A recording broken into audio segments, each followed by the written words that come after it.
Manual Integrado de Vigilância, Prevenção e Controle de Doenças Transmitidas por Alimentos. Agradecimento aos profissionais que participaram das oficinas de trabalho, realizadas nas unidades federadas do Ceará, Santa Catarina e Distrito Federal. Apresentação. É com grande satisfação e entusiasmo que a Secretaria de Vigilância em Saúde apresenta a primeira edição do Manual Integrado de Vigilância, Prevenção e Controle das Doenças Transmitidas por Alimentos.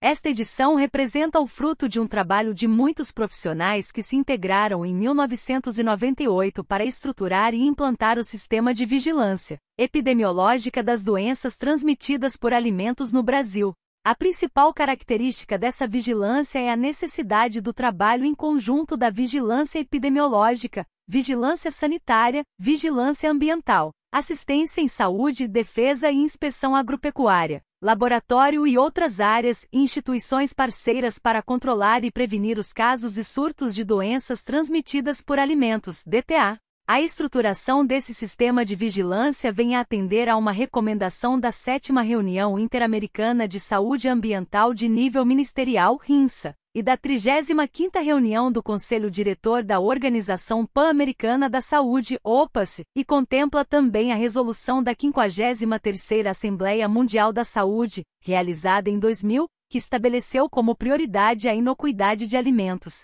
Essas recomendações internacionais foram impulsionadas pela ocorrência frequente e comum de doenças infecciosas transmitidas por alimentos que ameaçam a vida de milhares de pessoas no Brasil e no mundo, da globalização da indústria alimentar, das facilidades atuais de deslocamento da população e da precariedade das informações disponíveis.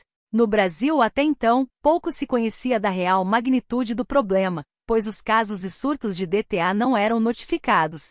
Este manual reúne as informações, de todas as áreas, necessárias para investigação, controle e prevenção dos casos e surtos das doenças transmitidas por alimentos, constituindo-se como uma obra inédita e de referência para os profissionais do Sistema Único de Saúde.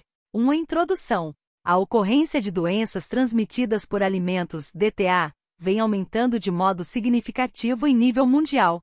Vários são os fatores que contribuem para a emergência dessas doenças, entre os quais destacam-se o crescente aumento das populações, a existência de grupos populacionais vulneráveis ou mais expostos, o processo de urbanização desordenado e a necessidade de produção de alimentos em grande escala. Contribui, ainda, o deficiente controle dos órgãos públicos e privados no tocante à qualidade dos alimentos ofertados às populações. Acrescentam-se outros determinantes para o aumento na incidência das DTA, tais como a maior exposição das populações a alimentos destinados ao pronto consumo coletivo, fast foods, o consumo de alimentos em vias públicas, a utilização de novas modalidades de produção, o aumento no uso de aditivos e a mudanças de hábitos alimentares, sem deixar de considerar as mudanças ambientais, a globalização e as facilidades atuais de deslocamento da população, inclusive no nível internacional. A multiplicidade de agentes causais e as suas associações a alguns dos fatores citados resultam em um número significativo de possibilidades para a ocorrência das DTA, infecções ou intoxicações que podem se apresentar de forma crônica ou aguda, com características de surto ou de casos isolados, com distribuição localizada ou disseminada e com formas clínicas diversas. Vários países da América Latina estão implantando ou implementando sistemas nacionais de vigilância epidemiológica das DTA, em face dos limitados estudos que se tem dos agentes etiológicos, a forma como esses contaminam os alimentos e as quantidades necessárias a serem ingeridas na alimentação para que possa se tornar um risco. Essas medidas vêm sendo estimuladas por recomendações e acordos internacionais, dos quais se destacam os subscritos pelo Brasil na 7ª Reunião Interamericana de Saúde Ambiental de Nível Ministerial, RINSA, e na 35ª Reunião do Conselho Diretor da Organização Pan-Americana da Saúde, OPAS, apesar da comprovada relação de várias doenças com a ingestão de alimentos contaminados, do elevado número de internações hospitalares e persistência de altos índices de mortalidade infantil por diarreia. Em algumas regiões do país pouco se conhece da real magnitude do problema, devido à precariedade das informações disponíveis, fazendo-se necessária a estruturação de um sistema de vigilância epidemiológica das doenças transmitidas por alimentos, VEDTA, capaz, inclusive, de detectar a introdução de novos patógenos como Escherichia coli 157, H7 Salmonella typhimurium DT104. Diante da complexidade do problema da fragmentação e desarticulação das ações entre as várias áreas envolvidas, este manual pretende apresentar o sistema VEDTA, que tem como marco metodológico a integração intrainstitucional e interinstitucional nos 3 níveis de governo. Este documento também visa normatizar as ações e os instrumentos utilizados na investigação de surtos de doenças transmitidas por alimentos, orientar quanto ao fluxo de informação do sistema VEDTA e dar suporte técnico para o desenvolvimento das atividades, proporcionando trabalho integrado. 2. Sistema Nacional de Vigilância Epidemiológica das Doenças Transmitidas por Alimentos.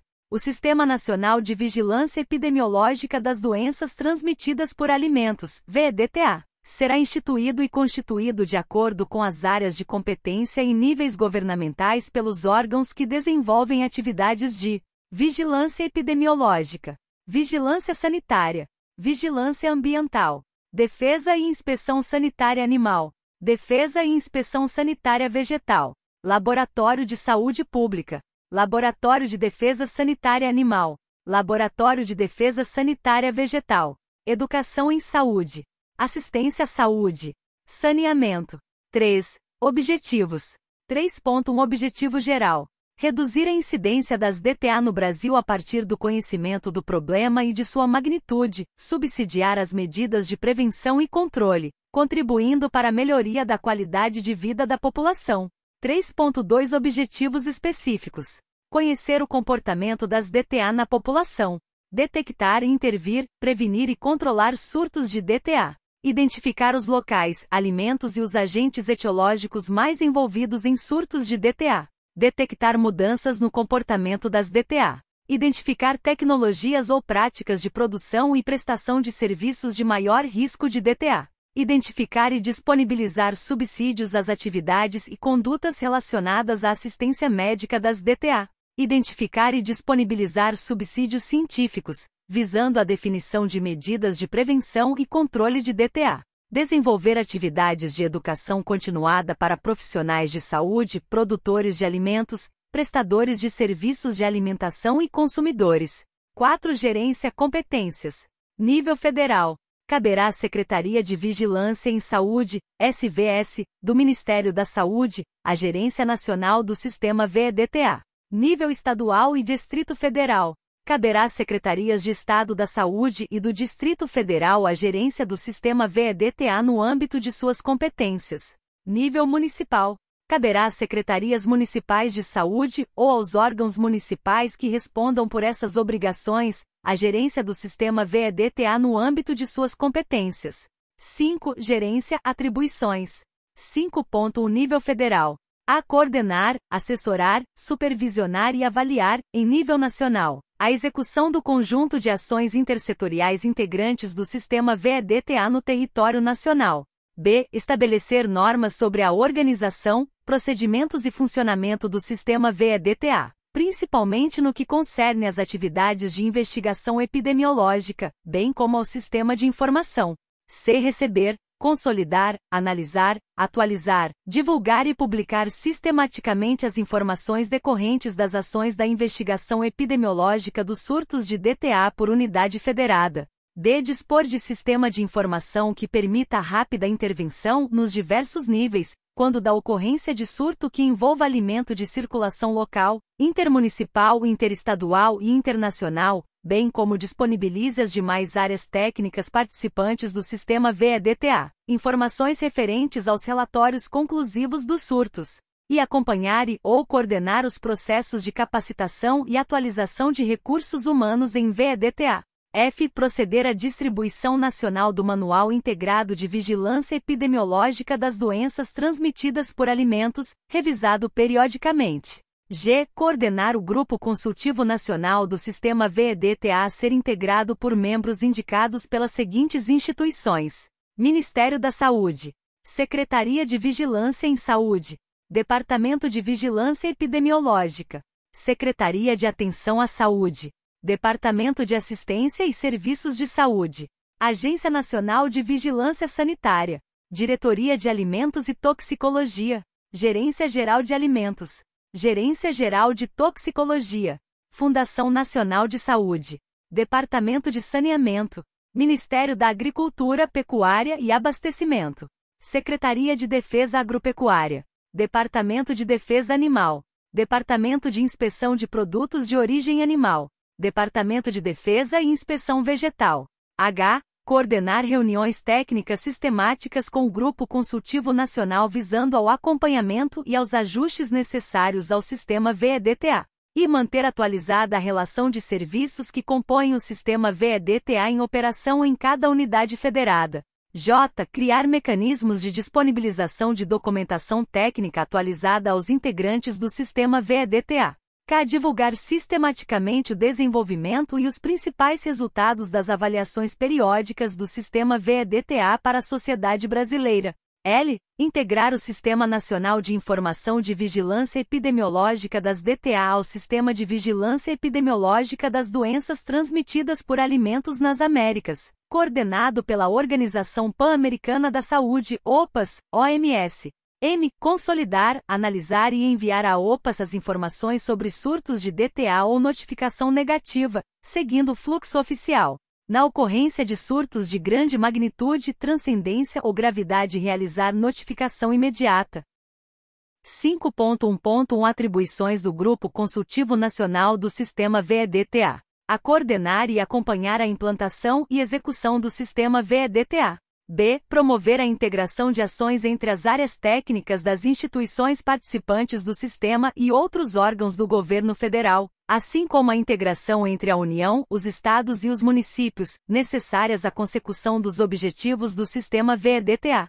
C. Garantir a implantação do sistema VEDTA, em observância aos princípios e às diretrizes do Sistema Único de Saúde. D. Articular as ações das instituições participantes do sistema VEDTA com a sociedade civil organizada, para garantir o alcance das metas e a manutenção dos resultados por meio de atividades educativas junto à população, para os problemas sanitários, e viabilizar a execução de projetos de pesquisa com o propósito de subsidiar o desenvolvimento técnico-científico do sistema VEDTA. 5.2 Níveis estadual e Distrito Federal. A atuar em conformidade com as normas estabelecidas pelo órgão federal, e dispor complementarmente sobre as ações subjacentes do sistema.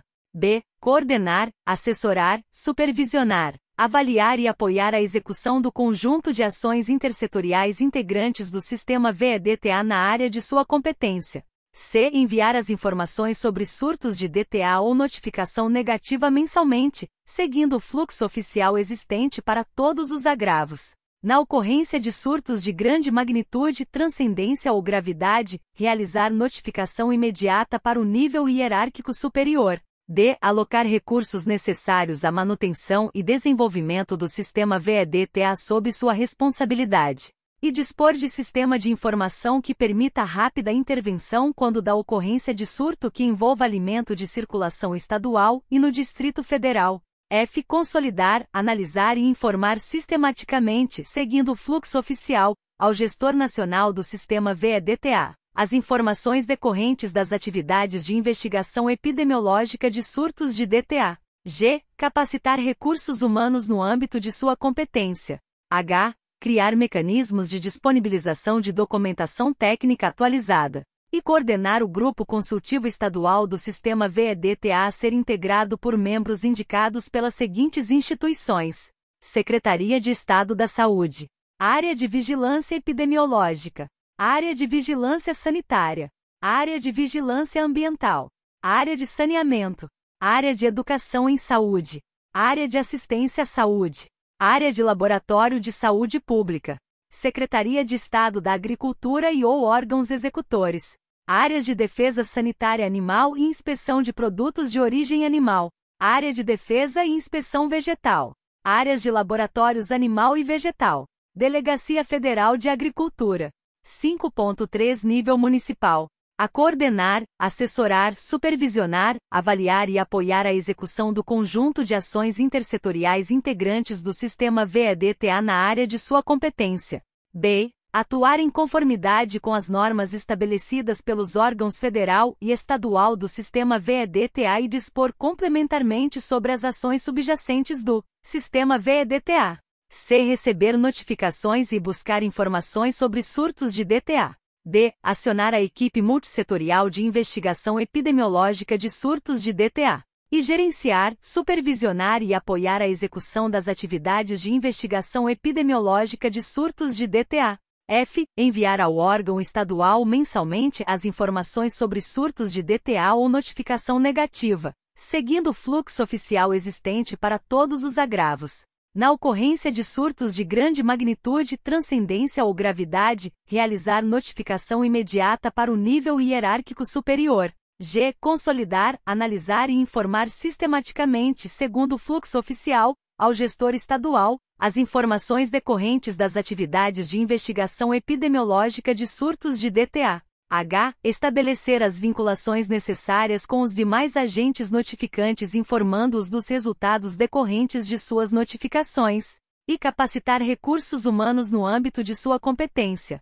J. Criar mecanismos de disponibilização de documentação técnica atualizada. K. Coordenar o Grupo Consultivo Municipal do Sistema VEDTA a ser integrado por membros indicados pelas seguintes instituições: Secretaria Municipal da Saúde, Área de Vigilância Epidemiológica, Área de Vigilância Sanitária, Área de Vigilância Ambiental, Área de Saneamento, Área de Educação em Saúde, Área de Assistência à Saúde, Área de Laboratório de Saúde Pública, Secretaria Municipal da Agricultura e ou órgãos executores, Áreas de Defesa Sanitária Animal e Inspeção de Produtos de Origem Animal, Área de Defesa e Inspeção Vegetal, Áreas de Laboratórios Animal e Vegetal.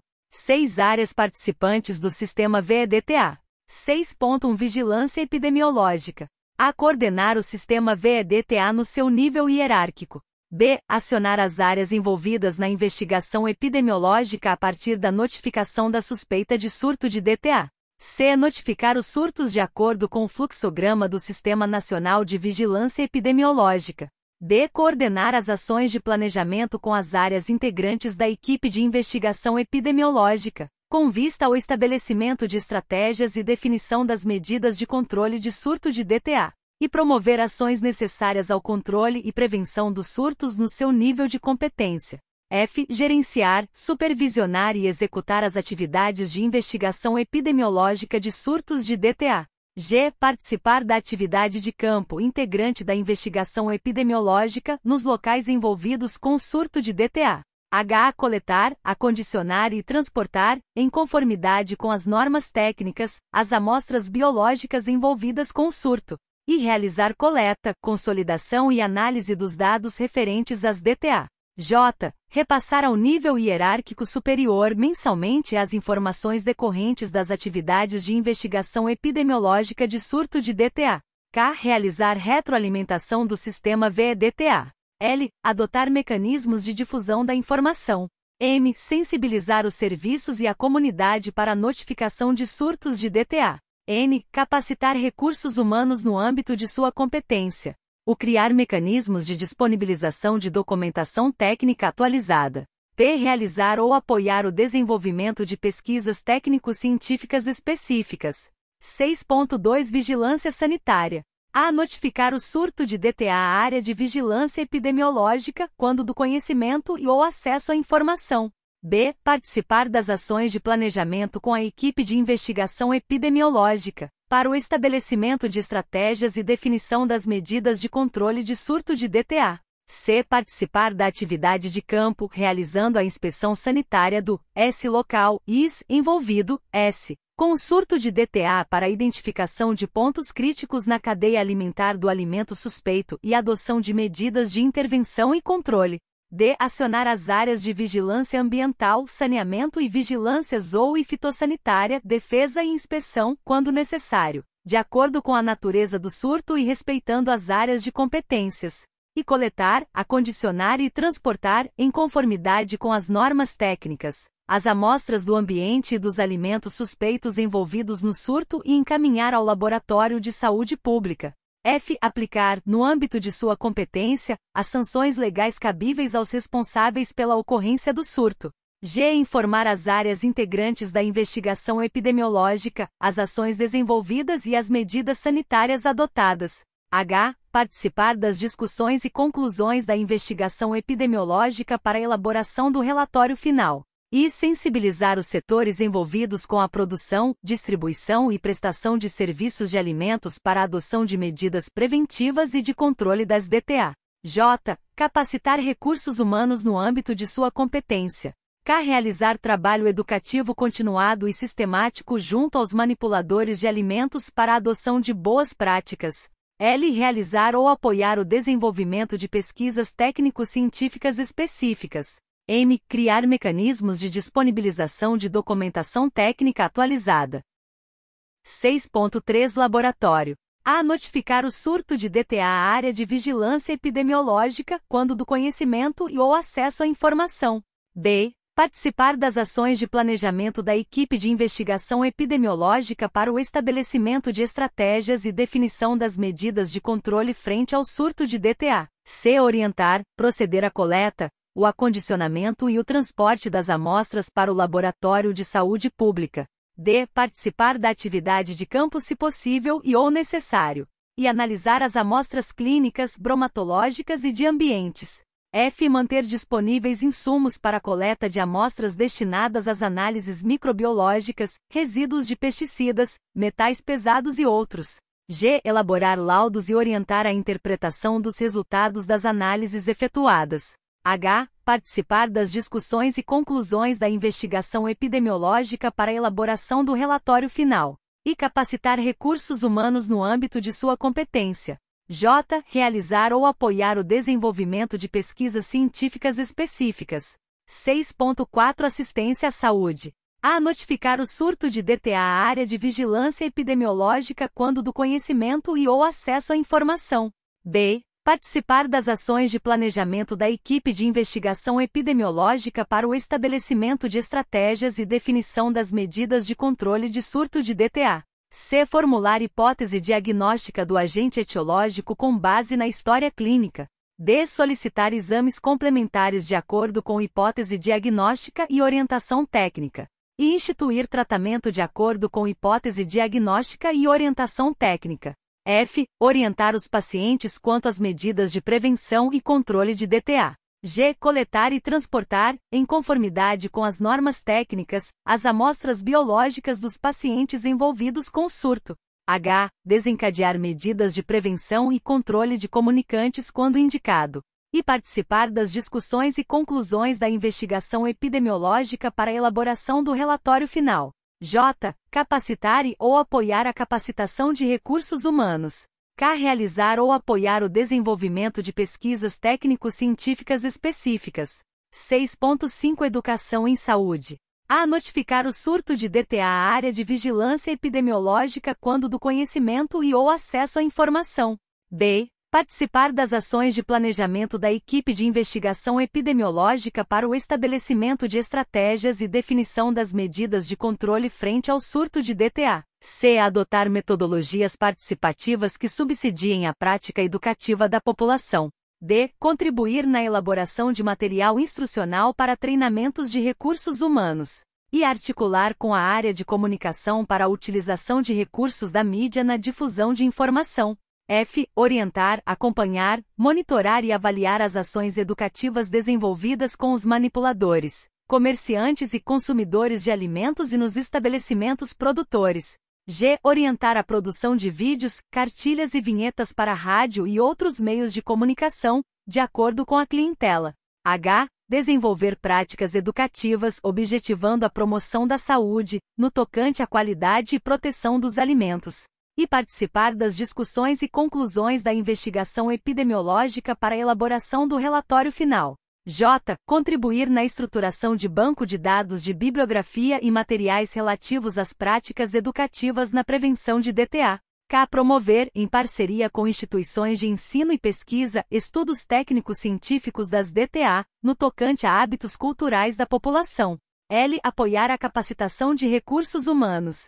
6.6 Vigilância ambiental saneamento. A. Notificar o surto de DTA à área de vigilância epidemiológica quando do conhecimento e ou acesso à informação. B. Participar das ações de planejamento da equipe de investigação epidemiológica para estabelecer e definir estratégias de controle frente ao surto de DTA. C. Participar da atividade de campo para detectar e identificar os fatores ambientais de risco determinantes de surtos de DTA e instituir medidas de prevenção e controle. D. Informar a equipe de investigação epidemiológica sobre as ações desenvolvidas e as medidas sanitárias adotadas. E coletar, acondicionar e transportar amostras ambientais da área suspeita de envolvimento com o surto. F. Participar das discussões e conclusões da investigação epidemiológica do surto para a elaboração do relatório final. G. Capacitar e ou apoiar a capacitação de recursos humanos. H. Realizar ou apoiar o desenvolvimento de pesquisas científicas específicas.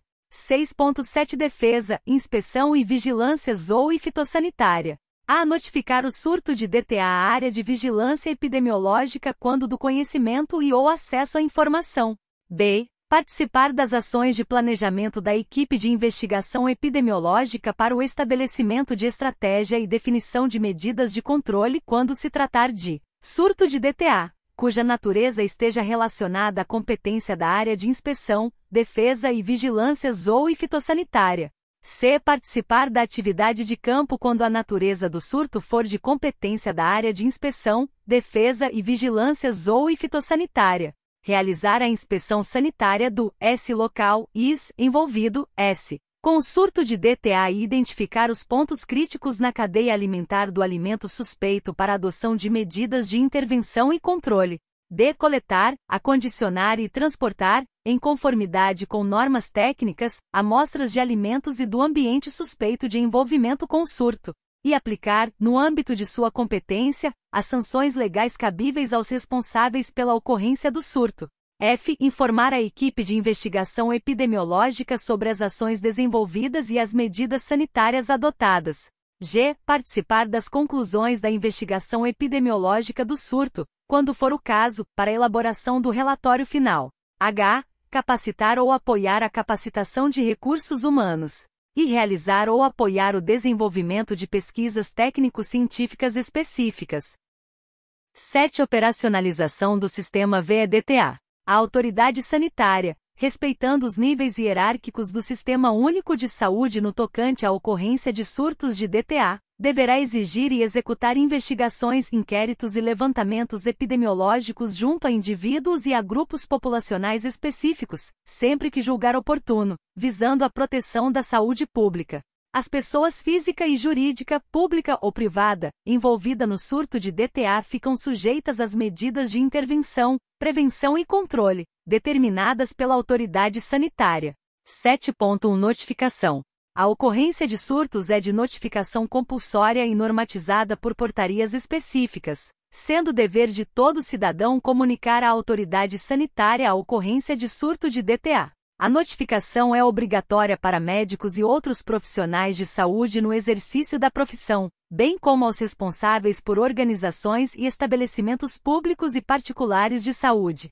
A intervenção e a indicação de medidas sanitárias para a prevenção e controle de surto de DTA devem se apoiar em legislação específica do Ministério da Saúde, da Agência Nacional da Vigilância Sanitária e do Ministério da Agricultura, Pecuária e Abastecimento, que podem ser complementadas com os códigos sanitários de níveis estadual e municipal, no que concerne à vigilância sanitária do ambiente, produção de bens e prestação de serviços de interesse da saúde pública, bem como das vigilâncias zoo e fitossanitária. As medidas sanitárias indicadas para controle de um surto de DTA devem ser submetidas ao acompanhamento pela autoridade competente e responsável pela lavratura de termo legal próprio. 7.2 Investigação epidemiológica. A investigação epidemiológica de surtos de DTA deve ser exercida em todo o território nacional pelo conjunto de serviços que compõem o sistema VEDTA. A ação de investigação epidemiológica de surto de DTA é de responsabilidade do órgão municipal de saúde. O município que não dispuser de condições para promover a investigação epidemiológica de surto de DTA deverá comunicar o fato à Secretaria de Estado da Saúde que o apoiará para a consecução da ação de investigação. Os objetivos da investigação epidemiológica são: coletar informações básicas necessárias ao controle do surto de DTA, diagnosticar a doença e identificar os agentes etiológicos relacionados ao surto, identificar os fatores de risco associados ao surto, propor medidas de intervenção, prevenção e controle pertinentes, analisar a distribuição das DTA na população sob risco, divulgar os resultados da investigação epidemiológica às áreas envolvidas e à comunidade. Integram a equipe de atividade de campo os profissionais das áreas de vigilância epidemiológica e sanitária. Os profissionais das áreas de laboratório, assistência à saúde e educação em saúde irão compor a equipe sempre que possível e ou necessário. Em função da natureza do surto, poderão ser convocadas as áreas de vigilância ambiental, saneamento, inspeção e defesa e vigilância zoo e fitossanitária. Imediatamente após a notificação, desencadeia-se a atividade de campo do surto de DTA, com o deslocamento de uma equipe ao S local, IS, envolvido, S, para obter informações epidemiológicas, identificar fatores de risco, provável agente etiológico, propor medidas de intervenção, prevenção e controle. 7.3 Fluxo de informação. O fluxo e os instrumentos utilizados para a notificação de surtos de DTA deverão atender ao disposto nas normas da Secretaria de Vigilância em Saúde, SVS, e será alimentado por relatórios, informes e boletins que registram surtos notificados e investigados, locais de ocorrência, número de pessoas acometidas por sexo e faixa etária, número de pessoas hospitalizadas, número de óbitos, principais manifestações clínicas, agentes etiológicos e alimentos envolvidos. 8 aspectos gerais das doenças transmitidas por alimentos. 8.1 Aspectos epidemiológicos. O perfil epidemiológico das doenças transmitidas por alimentos no Brasil ainda é pouco conhecido. Somente alguns estados e ou municípios dispõem de estatísticas e dados sobre os agentes etiológicos mais comuns, alimentos mais frequentemente implicados, população de maior risco e fatores contribuintes. Distribuição geográfica é universal. A incidência varia de acordo com diversos aspectos: educação, condições socioeconômicas, saneamento, fatores ambientais, culturais e outros. Morbidade, mortalidade e letalidade. Presume-se alta morbidade entre, tanto como poucas DTA estão incluídas no Sistema Nacional de Vigilância Epidemiológica, não se conhece sua magnitude.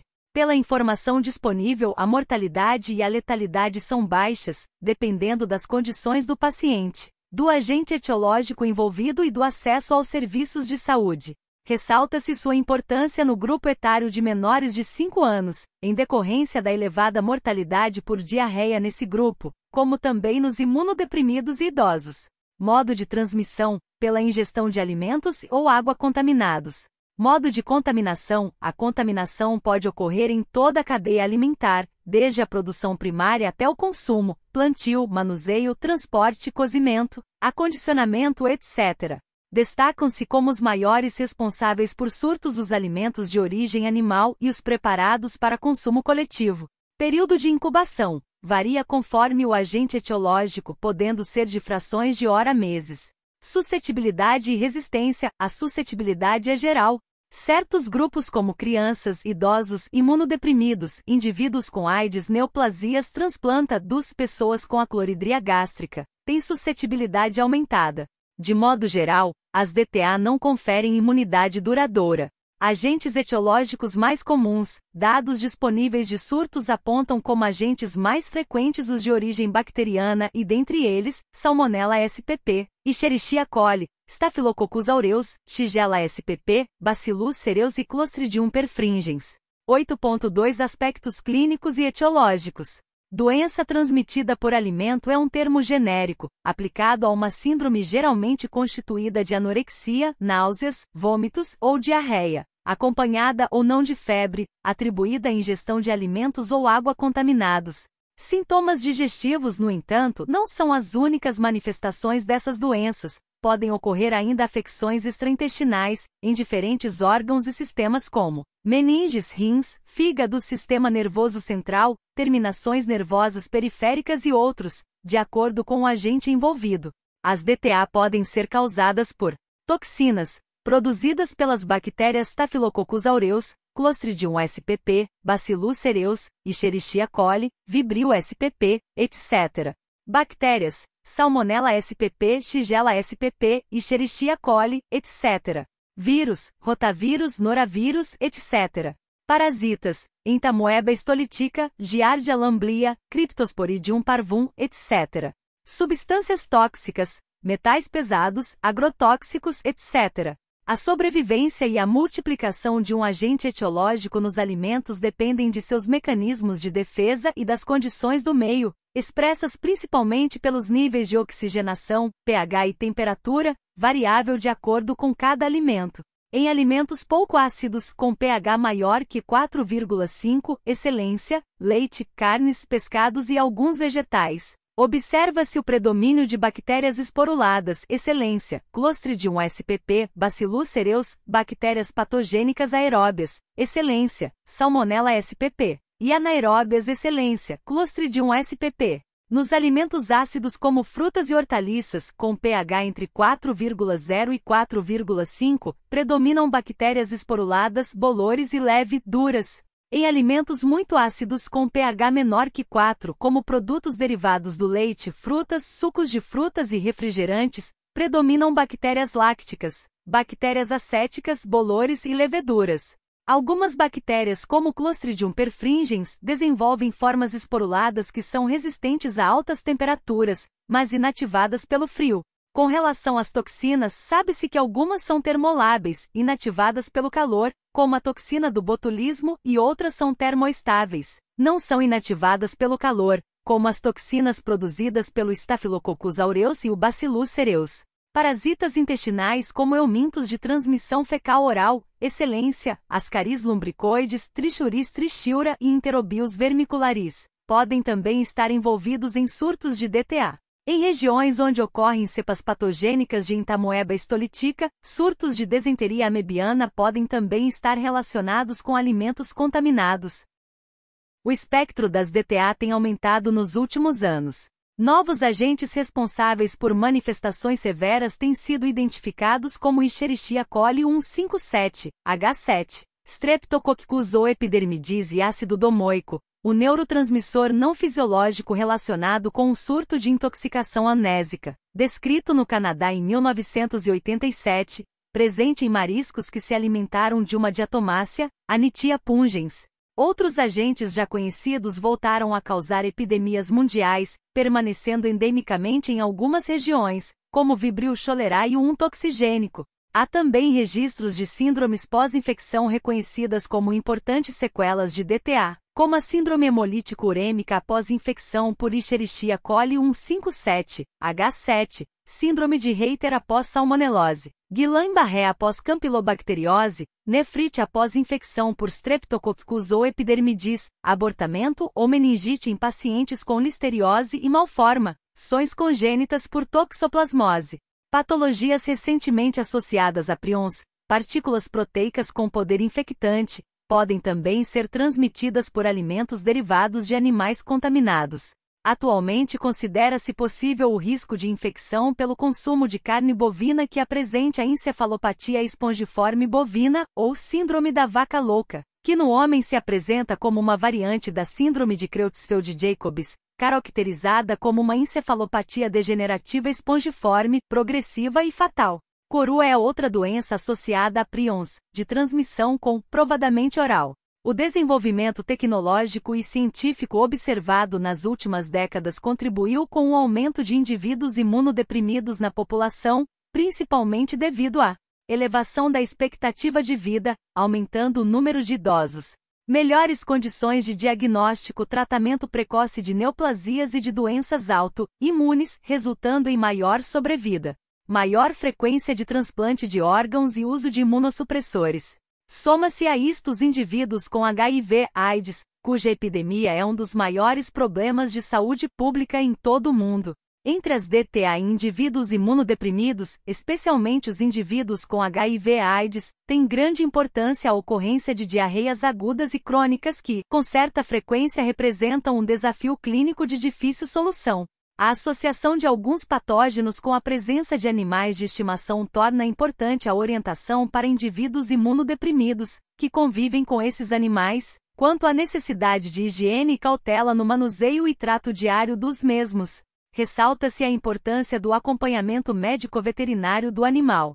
O Cryptosporidium pode provocar quadros de diarreia aguda ou crônica grave e o Microsporidium pode ser responsável por hepatite, peritonite e ceratopatia ocular, além de diarreia, estando seu controle mais relacionado com um tratamento antirretroviral adequado e com a melhora da imunidade do paciente.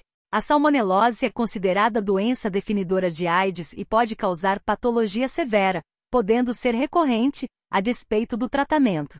Septicemia por Campylobacter é mais comum em pacientes com AIDS. A campylobacteriose é, juntamente com a salmonelose, a infecção mais frequentemente transmitida por animais de estimação.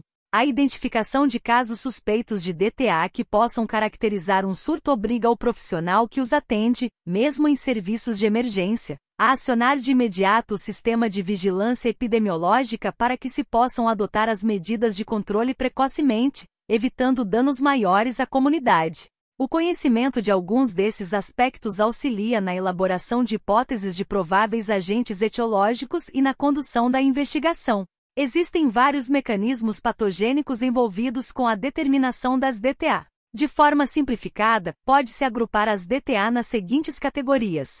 Infecções são causadas pela ingestão de micro-organismos patogênicos, denominados invasivos com capacidade de penetrar e invadir tecidos, originando quadro clínico característico como as infecções por Salmonella spp, Shigella spp, Yersinia enterocolitica e Campylobacter jejuni. Estes quadros geralmente são associados a diarreias frequentes, mas não volumosas, contendo sangue e pus, dores abdominais intensas, febre e desidratação leve, sugerindo infecção do intestino grosso por bactérias invasivas.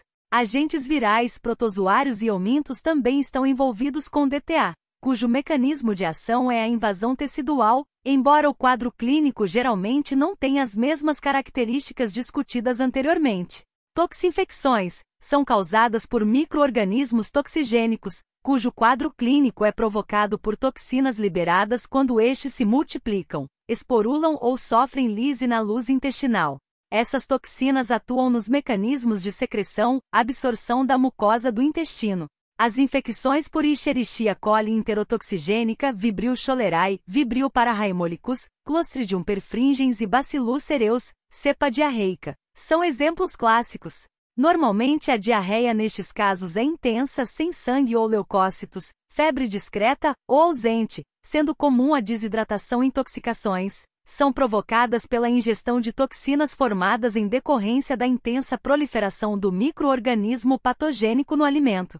Os mecanismos de ação dessas toxinas em humanos não estão bem esclarecidos.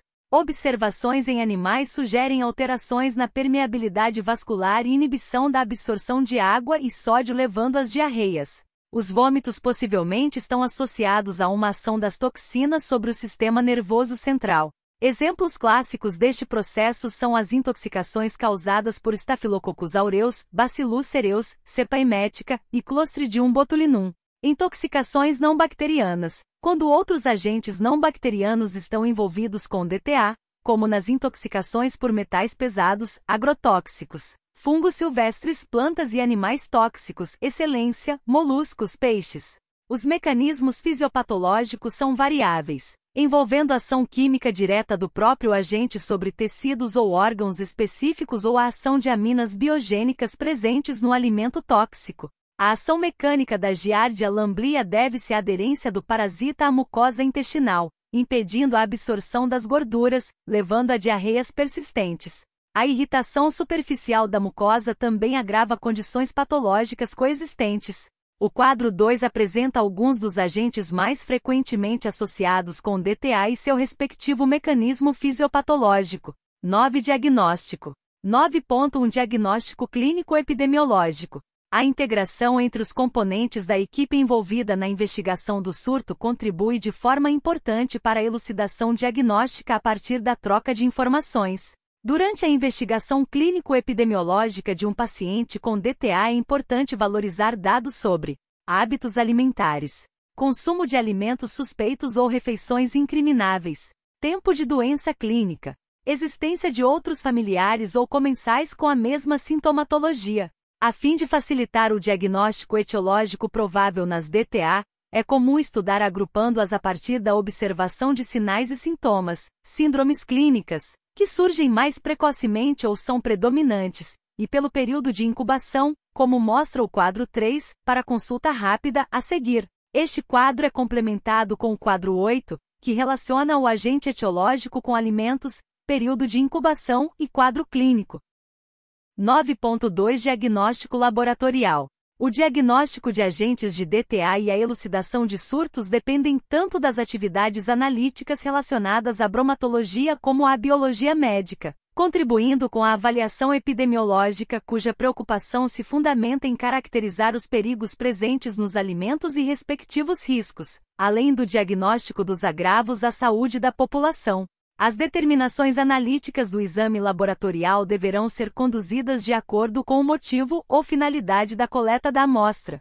As análises para fins de avaliação do padrão de identidade e qualidade serão conduzidas de acordo com os requisitos legais, qualitativos e quantitativos. As análises laboratoriais relacionadas à investigação de surto de DTA não necessitam estar associadas aos aspectos legais.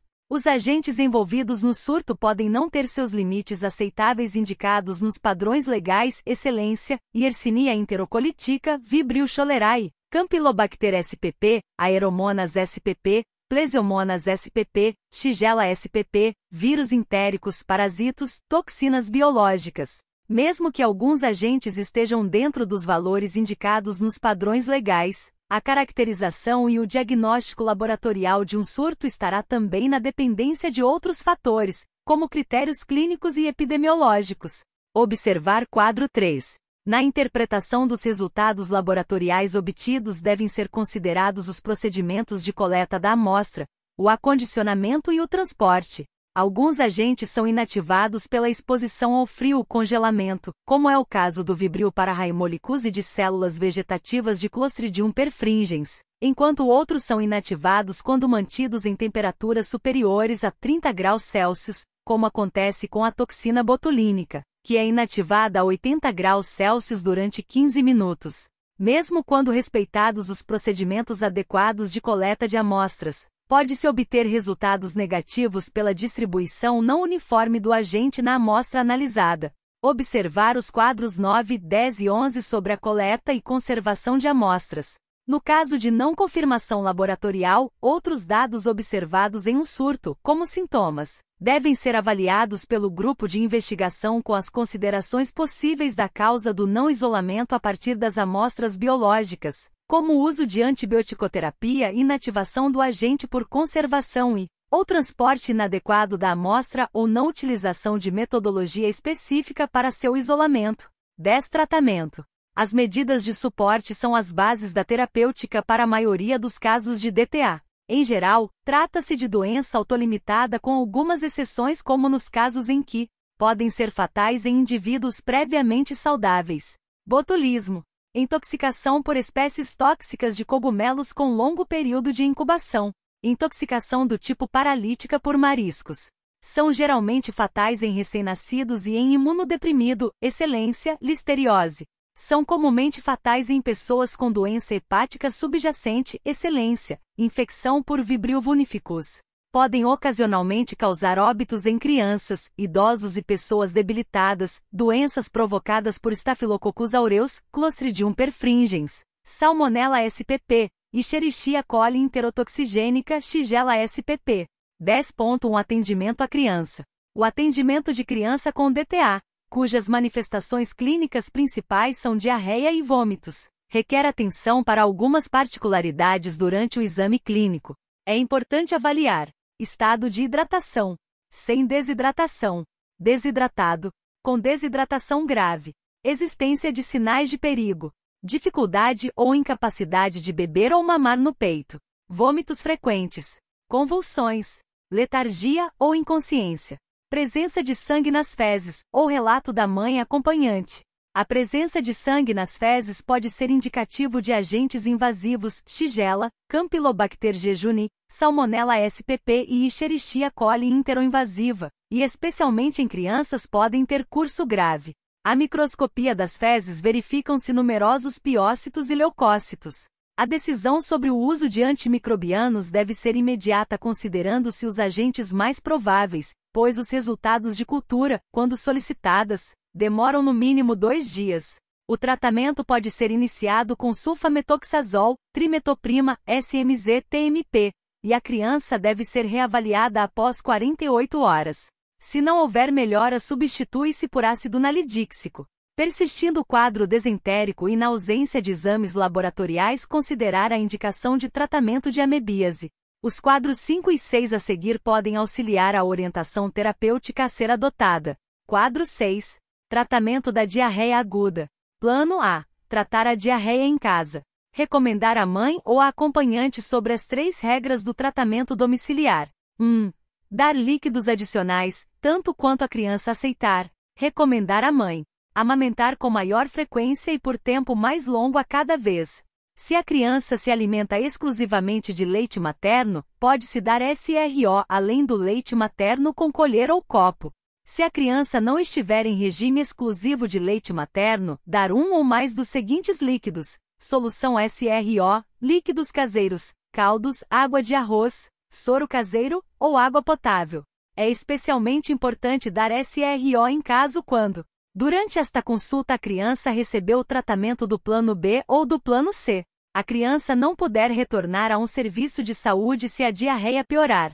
Item: ensinar a mãe preparar a mistura e a dar SRO. Entregar um pacote de SRO à mãe para utilizar em casa se necessário. Item: mostrar à mãe a quantidade de líquidos adicionais a dar em casa além dos líquidos dados habitualmente. Até 1 ano 50 a 100 ml depois de cada evacuação aquosa. 1 ano ou mais 100 a 200 ml depois de cada evacuação aquosa. Recomendar à mãe ou acompanhante. Administrar frequentemente pequenos goles de líquidos em uma xícara. Se a criança vomitar, aguardar 10 minutos e depois continuar, porém mais lentamente. Continuar a dar líquidos adicionais até a diarreia parar. 2. Continuar a alimentar. 3. Orientar a mãe sobre quando retornar. Plano B. Tratar a desidratação com SRO. As crianças com desidratação deverão permanecer no serviço de saúde até a reidratação completa. Durante um período de 4 horas, administrar, no serviço de saúde, a quantidade recomendada de SRO. Determinar a quantidade de SRO a ser administrada durante as primeiras 4 horas. Somente utilizar a idade da criança quando desconhecer o seu peso. A quantidade aproximada de SRO necessária em mililitro também pode ser calculada multiplicando o peso da criança, em quilograma, por 75. Demonstrar para a mãe como administrar a solução SRO. Dar, com frequência, pequenos goles de líquidos usando copo ou colher. Se a criança vomitar, aguardar 10 minutos e depois continuar, porém mais lentamente. Continuar a amamentar ao peito sempre que a criança desejar, se for o caso. Após 4 horas. Reavaliar a criança e classificá-la quanto à desidratação. Selecionar o plano apropriado para continuar o tratamento. Se possível, começar a alimentar a criança no serviço de saúde.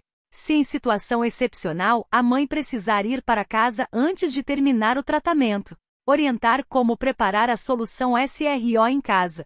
Orientar sobre a quantidade de SRO a ser administrada até completar o tratamento em casa. Entregar uma quantidade de pacotes de SRO suficiente para completar a reidratação.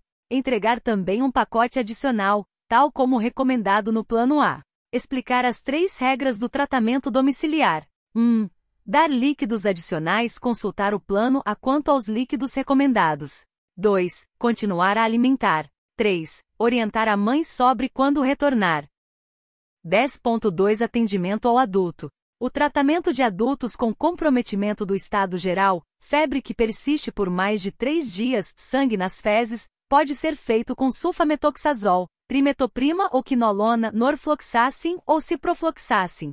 A ocorrência de forma repetida de casos semelhantes no mesmo local e período devem levantar a suspeita de surto. Em tais situações, é importante que a investigação clínica se faça de forma minuciosa com a solicitação de culturas na tentativa de isolamento do agente etiológico, procedendo-se também à notificação ao sistema VEDTA. Em casos isolados, a coprocultura deve ser solicitada quando o paciente é imunodeprimido. É comum o desaparecimento dos sintomas durante o período em que se aguarda os resultados de culturas.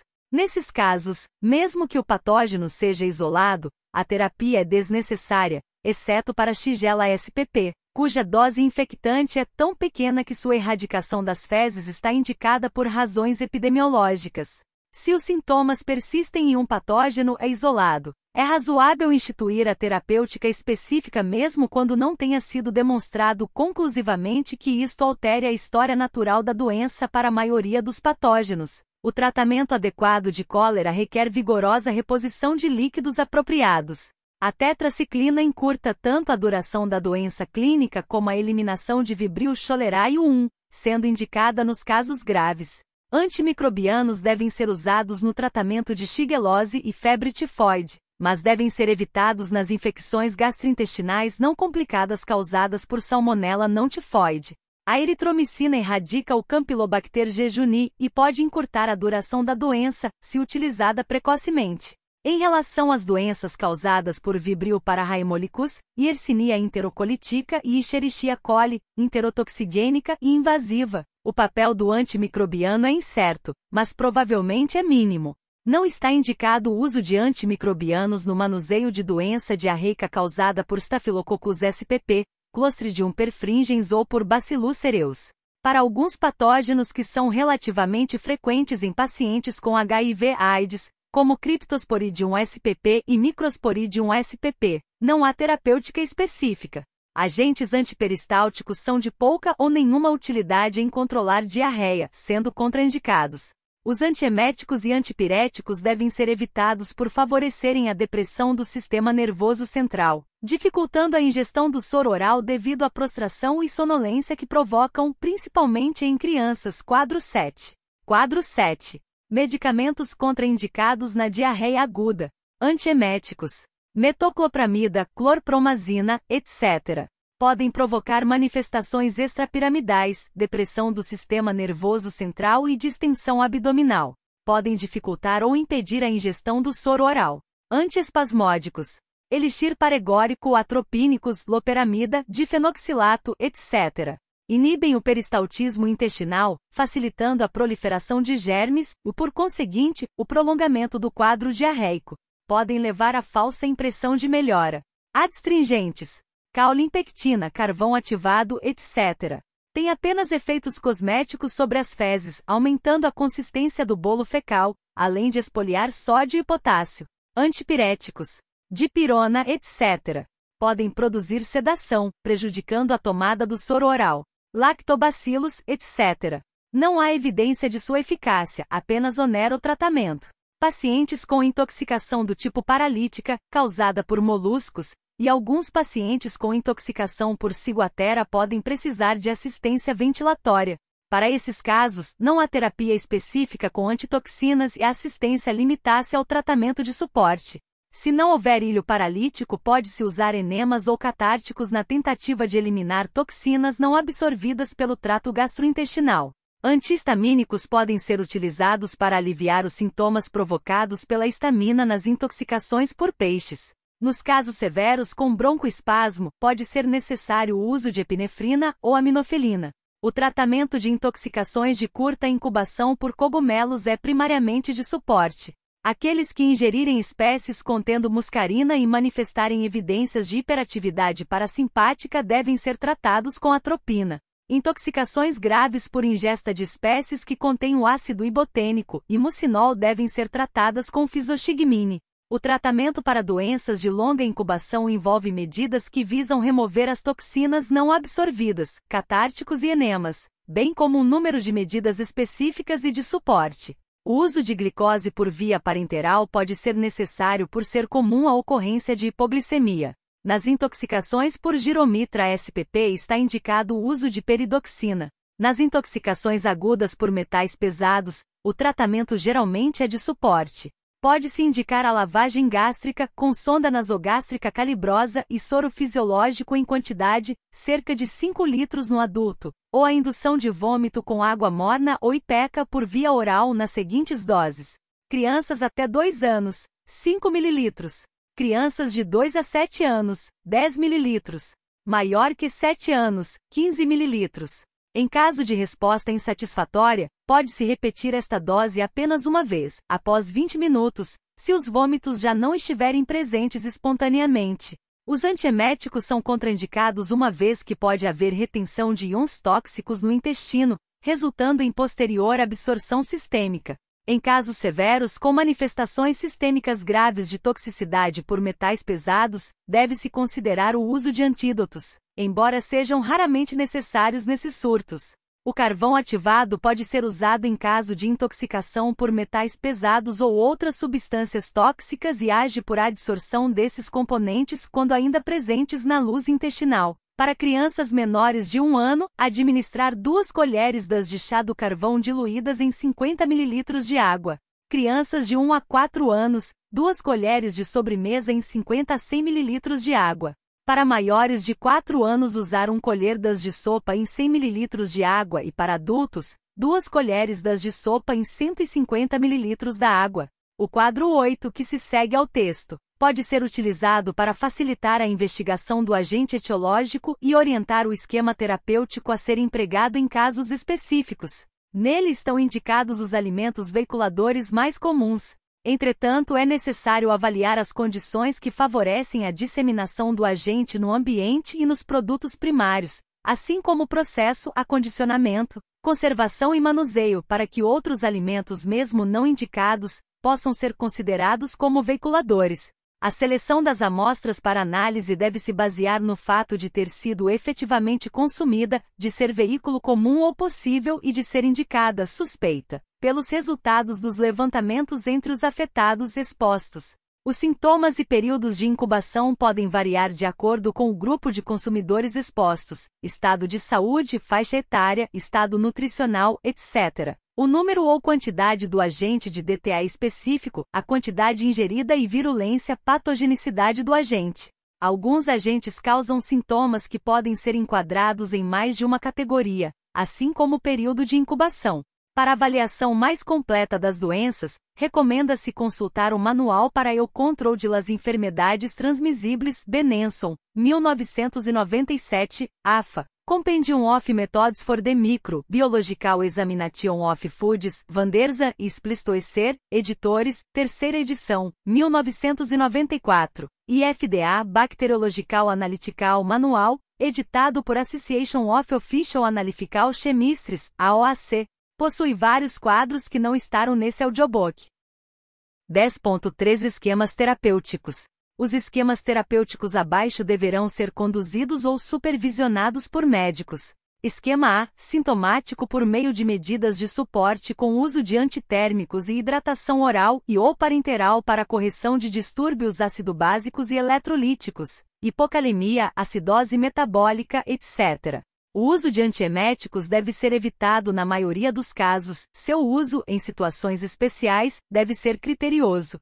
Esquema B, hidratação com soro oral nos casos leves e sem vômitos, parenteral com solução específica, polieletrolítica, ou solução fisiológica a 0,9% ou ainda solução de Ringer lactato para os casos severos ou acompanhados de vômitos. O volume necessário depende do grau de desidratação. Antibióticos como tetraciclina podem encurtar o período de doença e de eliminação de víbrios no ambiente. 500 mg Vo 6,6H por 3 dias. Para crianças abaixo de 7 anos a alternativa é SMZ, TMP, 25,5 mg, kg, 2 vezes ao dia. Gestantes deverão utilizar a ampicilina 500 mg Vo 6 horas pelo mesmo período de tempo. O Manual Integrado de Prevenção e Controle da Cólera do Ministério da Saúde recomenda a antibioticoterapia apenas para os casos graves, iniciando o tratamento nas primeiras 24 horas de doença. Esquema C. Esquemas que associam 2 ou 3 drogas são mais efetivos e evitam as recidivas que são frequentes. Doxiciclina, 100 a 200 mg dia, mais rifampicina, 600 a 1.200 mg dia, ou streptomicina, 500 mg 2 vezes dia, IM, ou ambas. SMZ-TMP, 800-160 mg 2 vezes dia mais rifampicina ou streptomicina, ou ambas, por 21 dias. As formas graves são tratadas com as mesmas combinações de drogas, sendo a escolha e a duração do esquema determinado pela localização da infecção e gravidade do caso. Esquema D: levamisole, albendazol, tiabendazol 25 mg por quilograma, 3 vezes, dia por 3 dias, mebendazol, 100 mg 2 vezes, dia por 5 dias ou ivermectina podem ser tentados. Esquema e a indicação para o uso de quelantes depende do nível de chumbo no sangue e do estado clínico do paciente. Casos severos são tratados com ETA e detato de cálcio disódico associado ou não ao dimercaprol-bal, British Anti-Levicite. Casos leves podem ser tratados com ETA ou DMSA, ácido dimercaptosuccínico ou succimer, disponível para uso oral ou injetável. Esquema F: o uso de drogas consideradas como antídotos ainda é controverso. Carvão ativado e laxante pode ser útil quando a ingesta foi recente. Hemoperfusão com carvão tem sido recomendado, mas com valor não comprovado. Para intoxicação por giromitra, usar peridoxina 25 mg por quilograma, quarta. Esquema G: penicilina procainada, 400.000 UI 12-12H por 7 a 10 dias, IM, ou penicilina benzatina, 300.000 a 1.200.000 UI em dose única, IM, dependendo da gravidade do caso, ou eritromicina, 250 mg VO 6H por 7 a 10 dias, nos casos de sensibilidade alérgica às penicilinas. Manual Integrado de Vigilância, Prevenção e Controle de Doenças Transmitidas por Alimentos. Esquema H: cloranfenicol 500 mg, VO 6 horas ou caso a via oral não seja possível, 1 grama, quarta 6 horas durante 21 dias. Ciprofloxacina é uma boa alternativa, sobretudo em pacientes imunodeprimidos, na dose de 500 mg, VO 12 horas durante 14 dias. Esquema I: para tainia saginata, tainia solium e difilobotrium latum usar niclosamida 2 gramas em dose única. Os comprimidos, de 500 mg, devem ser mastigados, ou praziquantel 10 mg por quilograma dose única. Em caso de cisticercose, o tratamento deve ser conduzido em hospital e evitar tratar na fase aguda da encefalite, se houver hipertensão intracraniana. A droga de escolha é o albendazol 15 mg quilograma, dia, 8 horas por 8 dias, tomar preferencialmente às refeições. Alimentos gordurosos aumentam a absorção. O praziquantel pode ser usado em caso de insucesso, 50 mg quilograma, dia, 8H por 15 dias.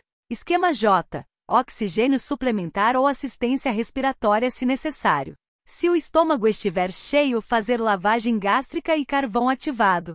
Para a estimulação muscarínica, administrar atropina, 0,03 mg por quilograma para crianças ou 2 mg quarta, repetindo as doses a cada 3 a 4 horas até cessarem as secreções bronquíacas ou FC igual 120 bpm.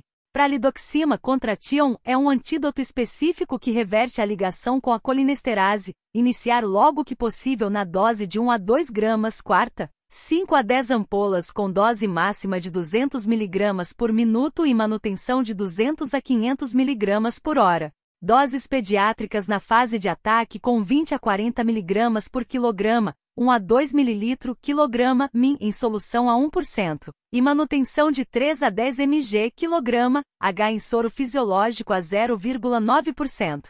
Na ausência da pralidoxima, manter o paciente atropinizado enquanto necessário. Esquema K: para os casos leves, o tratamento é sintomático com o cuidado de não inibir os vômitos. Hidroxicobalamina, Rubranova na dose de 50 vezes a quantidade da exposição de cianureto ou dose empírica de 4 gramas, quarta, 1 amp, igual 15 mg. O tetracemato de cobáltico pode ser usado na dose de 300 a 600 mg, quarta, seguido de 50 ml de soro glicosado hipertônico. Não é recomendado em crianças. Esquema L: salicilato de fisoxigmina, 1 a 2 mg quarta durante 2 a 5 minutos. Repetir após 20 minutos. Sintomas colinérgicos resultantes podem ser tratados com atropina 0,5 mg para cada miligrama de fisoxigmina. Esquema M: tetraciclina 500 mg 6H por 7 a 10 dias ou ciprofloxacina ou ceftazidima mais doxiciclina ou ceftaxima mais doxiciclina. Esquema N. Carvão ativado 1 grama por quilograma de 4 horas, por sonda nasogástrica nas primeiras 24 horas, em seguida com intervalos de 6 e 8 horas. Em casos muito graves o intervalo pode ser de 2 horas. Esquema ou para ascaridíase, mebendazol 100 mg por quilograma de 12H por 3 dias ou albendazol 400 mg, 10 mg por quilograma, em dose única. Nos casos de obstrução intestinal por bolo de ascaris, usar piperazina 100 mg, quilograma, dia e óleo mineral 40 a 60 ml, dia. Enterobíase, mebendazol ou albendazol em doses semelhantes às anteriores. A tricocefalíase pode ser tratada com albendazol 600 a 800 mg em dose única, VO, ou 400 mg, dia por 3 a 5 dias ou mebendazol em doses usuais. Estes esquemas devem ser repetidos pelo menos uma vez, após 2 a 3 semanas. Esquema P, de acordo com a orientação do Ministério da Saúde, fazer rifampicina, RMP, 600 mg dia mais isoniazida, INH, 400 mg dia mais pirazinamida, PZA 2.000 mg dia por 2 meses, seguido de RMP mais INH nas mesmas doses, por mais 4 meses. Em imunodeprimidos o tratamento deve ser de 12 meses. Esquema QSMZ-TMP, 800 mg por 160 mg, de 12H por 5 a 10 dias. Como alternativa pode-se usar ciprofloxacina 500 mg, 12H por 5 a 10 dias. Para adultos ou ácido nalidíxico 1 a 2 ml por quilograma, 6H para crianças. Doses pediátricas recomendadas para os esquemas acima citados. SMZ-TMP, 25, 5 mg, quilograma 2 vezes ao dia. Penicilina procainada, 50.000 UI, quilograma, dia a cada 24 horas. Penicilina benzatina, 300.000 a 1.200.000 UI, em dose única. Eritromicina, 40 mg, quilograma, dia 6H. Cloranfenicol, 50 mg, quilograma, dia 6H. 11. Educação em saúde. A educação em saúde se constitui no exercício de recuperar as práticas existentes e construir conhecimentos coletivamente, para a prevenção e controle das doenças. Todo o processo educativo precisa ser criativo, participativo e contínuo para mobilizar os indivíduos a atuarem organizadamente no desenvolvimento de ações efetivas que permitam a diminuição do impacto dos agravos na população, podendo ser considerado como um saber que deve ser apropriado pelos indivíduos e grupos sociais aos quais ele se destina, um exercício de reflexão e luta por melhores condições de vida e saúde, um conjunto de conhecimentos a ser construído entre os atores sociais e não simplesmente transferência de conhecimentos. A troca de experiências entre os que dela participam estando condicionada à capacidade de dialogar. O foco desse processo estará direcionado para a especificidade dos grupos e localidades, visando a uma orientação estratégica intersetorial. Exigirá parcerias e articulações desde o planejamento, a execução, a monitorização até a avaliação das ações. Deve envolver todos aqueles que possam contribuir na prevenção e na solução do problema, tais como as organizações governamentais, educação, agricultura, comércio, indústria, recursos hídricos, meio ambiente, turismo e defesa do consumidor, as não governamentais, a sociedade civil organizada, sindicatos, associações, conselhos, igrejas, outros movimentos da sociedade civil, e as entidades privadas, interagindo todos na condição de sujeitos e detentores de saberes para a superação conjunta da situação a ser enfrentada. Assim, o desencadeamento das práticas educativas em DTA tem os seguintes propósitos: o fortalecimento da capacidade dos grupos no controle e garantia da qualidade do alimento, a articulação dos cidadãos para a participação e controle dos mecanismos de garantia da qualidade dos alimentos, a adequação das ações às crenças e valores sobre a alimentação dos distintos grupos e suas concepções de qualidade de vida e saúde, a adoção de metodologias participativas inovadoras, a identificação das necessidades e incentivo de práticas saudáveis, acesso igualitário e uso das informações para sua apropriação, a sistematização e a disponibilidade dos conhecimentos relativos às doenças de origem alimentar, acompanhamento e avaliação dos processos e dos efeitos das intervenções planejadas, A criação de múltiplos canais de informação. Resgate dos recursos comunitários regionais e locais como rádios comunitários, teatros, jornais, feira e outros.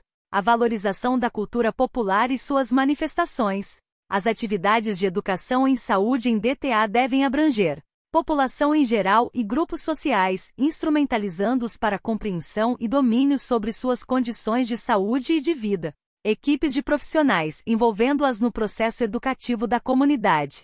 Grupos de produtores, comerciantes e manipuladores de alimentos, orientando-os para a reavaliação de suas práticas no processo de produção, comercialização, armazenamento e transporte dos alimentos, para garantir a salubridade dos mesmos. Serviços envolvidos, reorientando suas práticas para as necessidades expressas pelos grupos sociais. Instâncias de gestão do SUS, para acompanhamento no processo de educação em saúde. Nessa perspectiva, os conhecimentos precisam estar disponíveis para serem incorporados pelos que lideram as políticas públicas e pela população em geral. Apesar do grande espectro de conteúdos a serem abordados, no caso das DTA, merecem ser destacados: qualidade da alimentação oferecida nas escolas, creches, asilos. A alimentação saudável, valorização dos alimentos da região com ênfase no universo alimentar próprio da cultura do município. Preparo dos alimentos e cuidados pessoais dos manipuladores. Tempo e temperatura adequados de cozimento, congelamento, reaquecimento de cada tipo de alimento. Proteção dos alimentos após o preparo. Manual integrado de vigilância, prevenção e controle de doenças transmitidas por alimentos.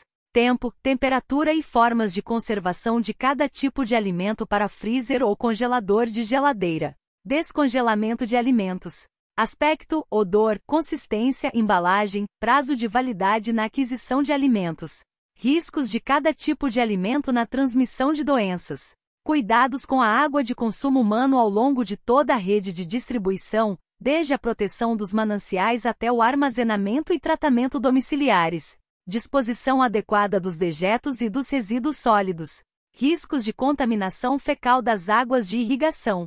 Utilização de subprodutos do tratamento de esgotos como adubos. Alimentação dos animais produtores de carne, ovos, leite e derivados.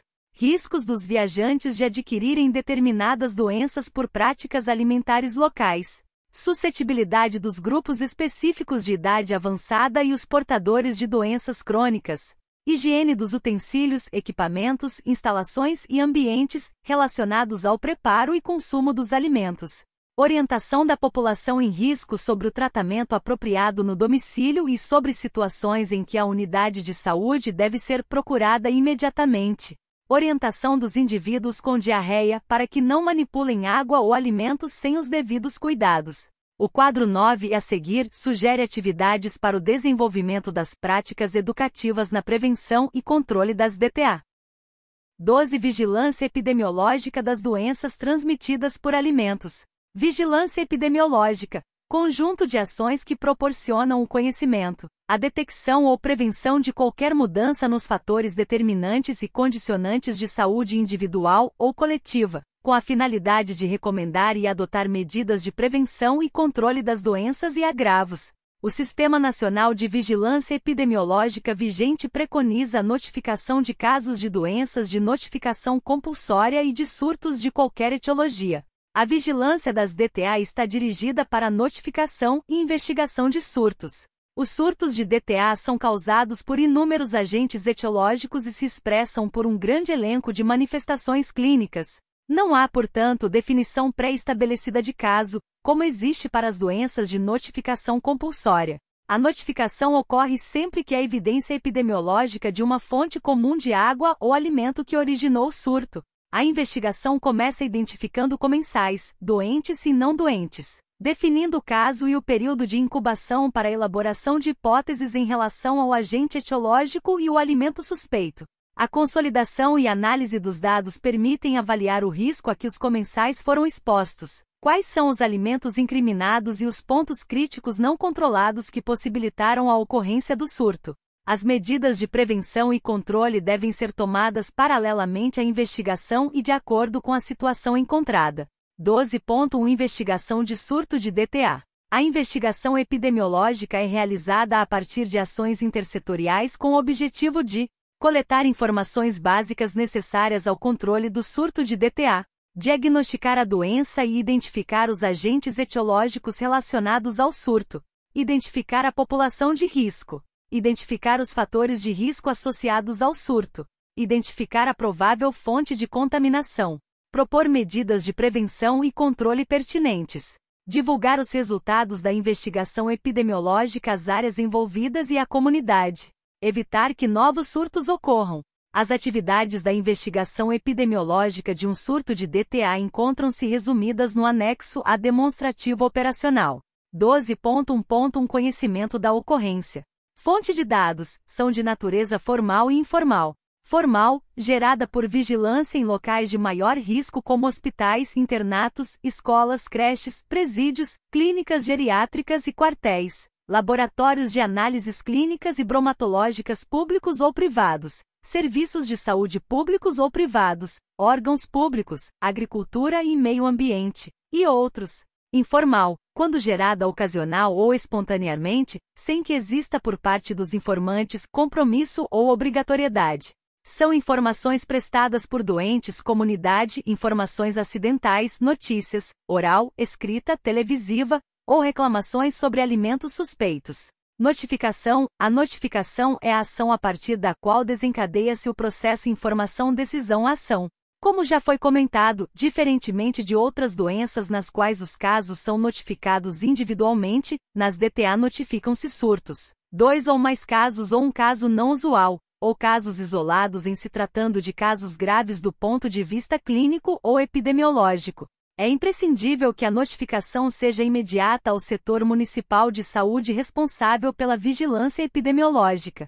Devem-se usar os meios de comunicação mais rápidos e disponíveis excelência, telefone, fax, correio eletrônico, telegrama, e em seguida utilizar o fluxo do Sistema Nacional da Vigilância Epidemiológica.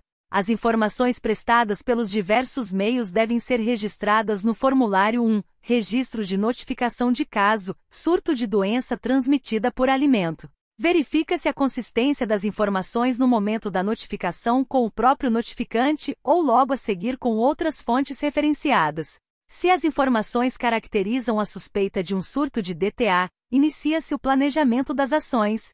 Algumas orientações devem ser feitas ao notificante no momento do conhecimento do surto no sentido de evitar que os alimentos suspeitos continuem a ser consumidos ou vendidos. Guardar, sob refrigeração, todas as sobras de alimentos na forma em que se encontram acondicionados até a chegada do grupo encarregado pela investigação. Preservar as embalagens e respectivos acondicionamentos quando a suspeita estiver relacionada a produtos industrializados. Orientar os doentes a procurar o serviço de saúde. Não fazer automedicação. Quando o notificante for da área de saúde, orientar que a coleta de material biológico para exame seja feita preferencialmente antes de iniciar a antibioticoterapia no caso de sua indicação. 12.1.2 Planejamento. A cooperação e o intercâmbio imediato de informações entre os serviços envolvidos se constituem em fatores essenciais para a boa qualidade da investigação. Os serviços devem estar organizados para providenciar imediatamente meio de transporte, formulários, material para coleta de amostras, garantindo disponibilidade para o uso imediato, inclusive aos sábados, domingos e feriados. O nível hierárquico superior deve ser informado sobre a ocorrência. Todo o planejamento inicial deve ser feito o mais rápido possível a partir do conhecimento do surto, sua magnitude, lugar onde se encontram os comensais. Podem estar concentrados ou dispersos em hospitais, domicílios ou locais de trabalho, e local de ingestão do alimento suspeito. A equipe previamente constituída para participar da investigação deve ser contatada para discussão do problema e definição das atividades específicas a serem desencadeadas. De acordo com as características do surto e as necessidades identificadas, solicita-se a participação de outros profissionais.